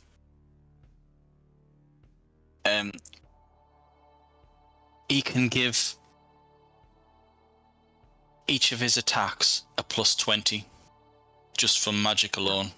That's in addition to the +15, +20 that he's got. So when you're attacking, you're adding like +10, 5, +15. 10. He's Yeah. adding 40. It costs some mana, and he'll eventually run out of it. But it's obvious that what he's using isn't natural. That's just to give you an idea. And your men are also noticing it again. Yeah, I'm going to do the same thing. I'll be like, God sends his presence into his heroes to fight the demon hordes. Once you mention that, one of the white captains turns to you, smiles, then turns to the guy that you were talking to on his other side and says, "The spirit of John Hawkwood rests in the spear." And they, like, that guy kind of like looks to the blade that's now bloodied, almost down to where he's holding it, and you can just see, like, wow. So I think so. It's obvious in his eyes now that it's not the man, it's the weapon that's allowing them to do that amazing dance of death. Yep. You both hold the line. The 300 men run on through, and you kind of fold back and cover the retreat. Terzago's the last one to leave, and you guys leave him fighting about 10 people. The white captain's, seeing him up against 10 men, he's been hit, he's bleeding. Do you guys stick around, or do you follow the rest of the white captains and your men? Well, I killed 7 people all by myself last night with no problem. So, I mean, I kind of feel like my powers are not great. I might encourage Marco. I think he's got this. Well, we'll see. What's the rest of the situation look like? Are there still like other squads of 20 enemies around? Yeah, but they're holding back. Once, right, because you've asked the question, what you'll notice is that there's still about 40 men on one side and 40 men on the other. They have officers, and those officers are telling their men to hold back. They're watching the bloodbath, and it's almost as if they know they can't win. So they're ordering their men to stay back. Okay, right. After what we saw earlier, I'm not going to go anywhere near that guy. Right. We'll leave it there. You managed to run for hours until you get to a junction. This road heads south towards Bologna and curves in towards the mountains. And then there's a road that heads east towards the coast. As you're approaching there, the White Captains talk to you, explain the plan. It's down that road where the reinforcements, there was too many people to get on the boats. Those men will come in from that road, and they point up to like a rise in the distance, a bluff, with ruined buildings on top.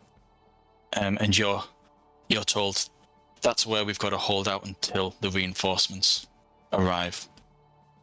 But we can defend that bluff better than we can that riverside. So I'm going to leave it there. I hope you enjoyed, because that was fantastic. Great. Yeah, cool.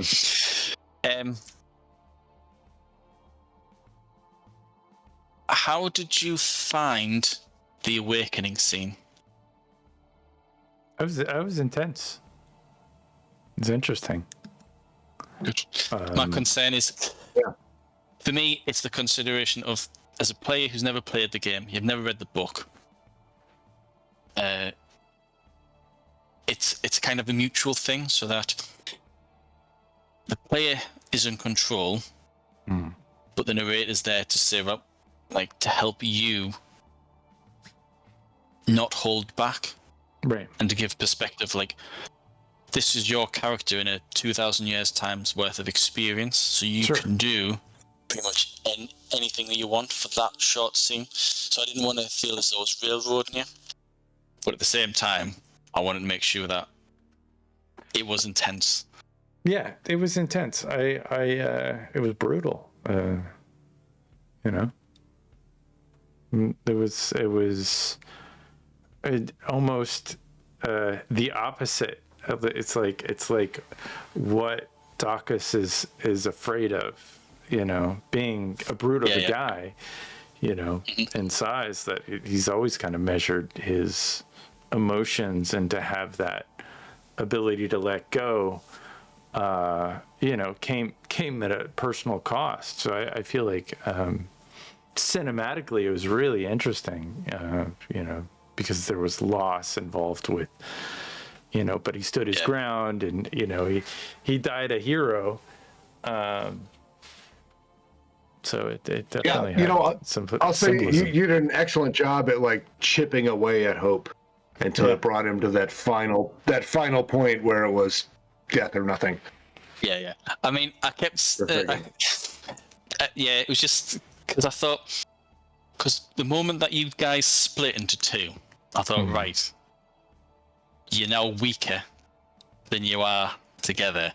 Sure. In the story, like in the playthrough, you only awaken at one of the big combat stands. So there's 3 major battles, and you've done one of them, and that is an opportunity for one of you to awaken. But the way that you split up and you were heading back and you had a dead body, I thought, this would be an opportunity. But I had to emphasize the point of what you're going to sacrifice to stay alive, and you were so reluctant to sacrifice anything. I thought, that's perfect, because it's ideal for... Oh, yeah. It ticks the boxes of what's needed to awaken. So that was really good. I really enjoyed that. That was good. That's good. Next week, definitely Yeah. on. Next week for sure. I reckon Should be good. to give you an idea of how far we are through the story, there is one section called Stand Upon the Bluff.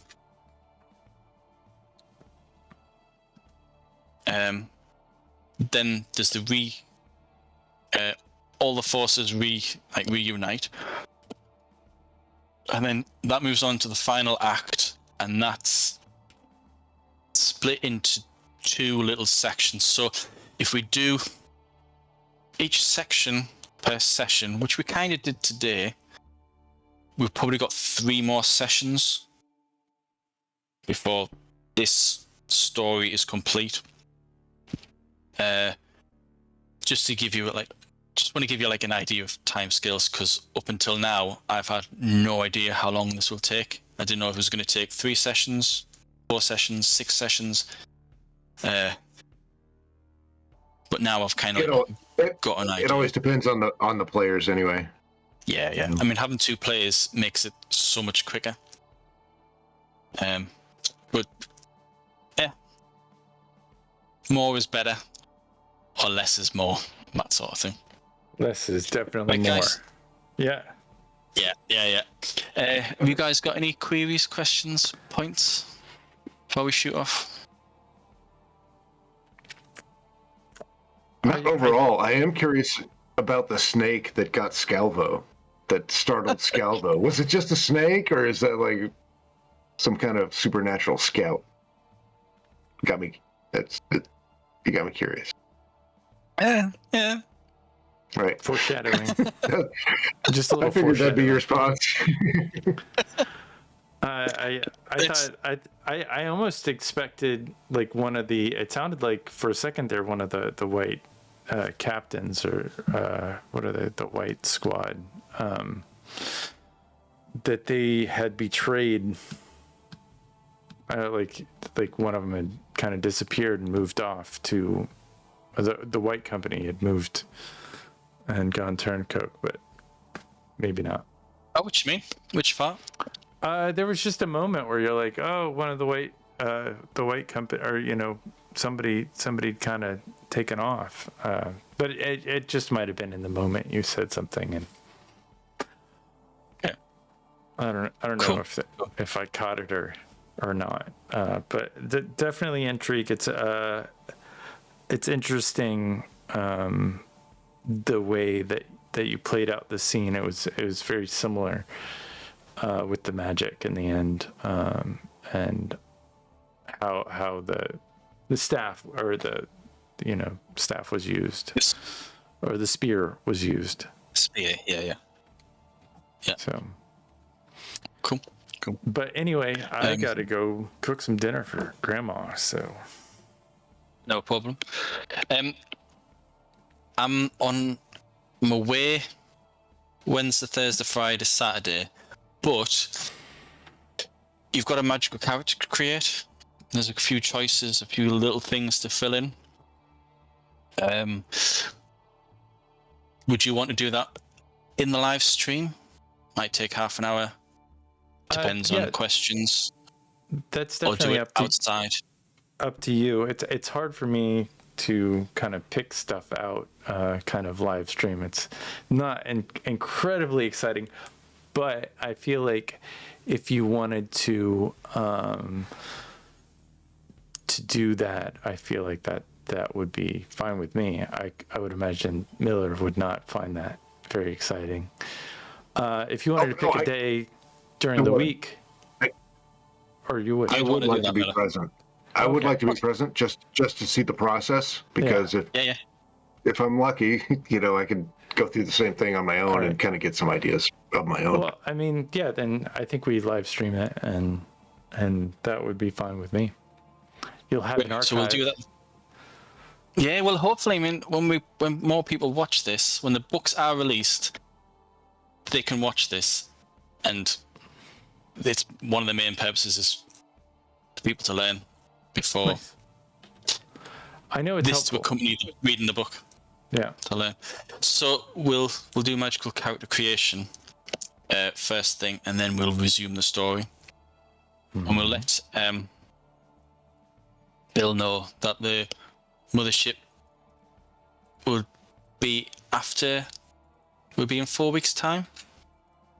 Hopefully. I don't yeah, go back on you that. think, I'm really looking forward to the mothership game. nice. Yeah, I think it'll be interesting. Is that all right with you? That'll be fun. That'll be fall. We'll be moving into fall. Toward Halloween time anyway. So that kind of horror Cool. space stuff should be fun. Yeah. Brilliant. No, nice one. Well, guys, I'm going to head off. Thank you so much. That was fantastic. It just turned out so well. Absolutely brilliant role playing and just really great ideas. So, thank you so much. Yeah. And guys out there, next week, I will see you later. Very cool. And have a wonderful evening. We'll see you next Monday. See you later. This. Yep. Thank you so much for running. Yeah, thank you. Cheers, It's guys. been fun.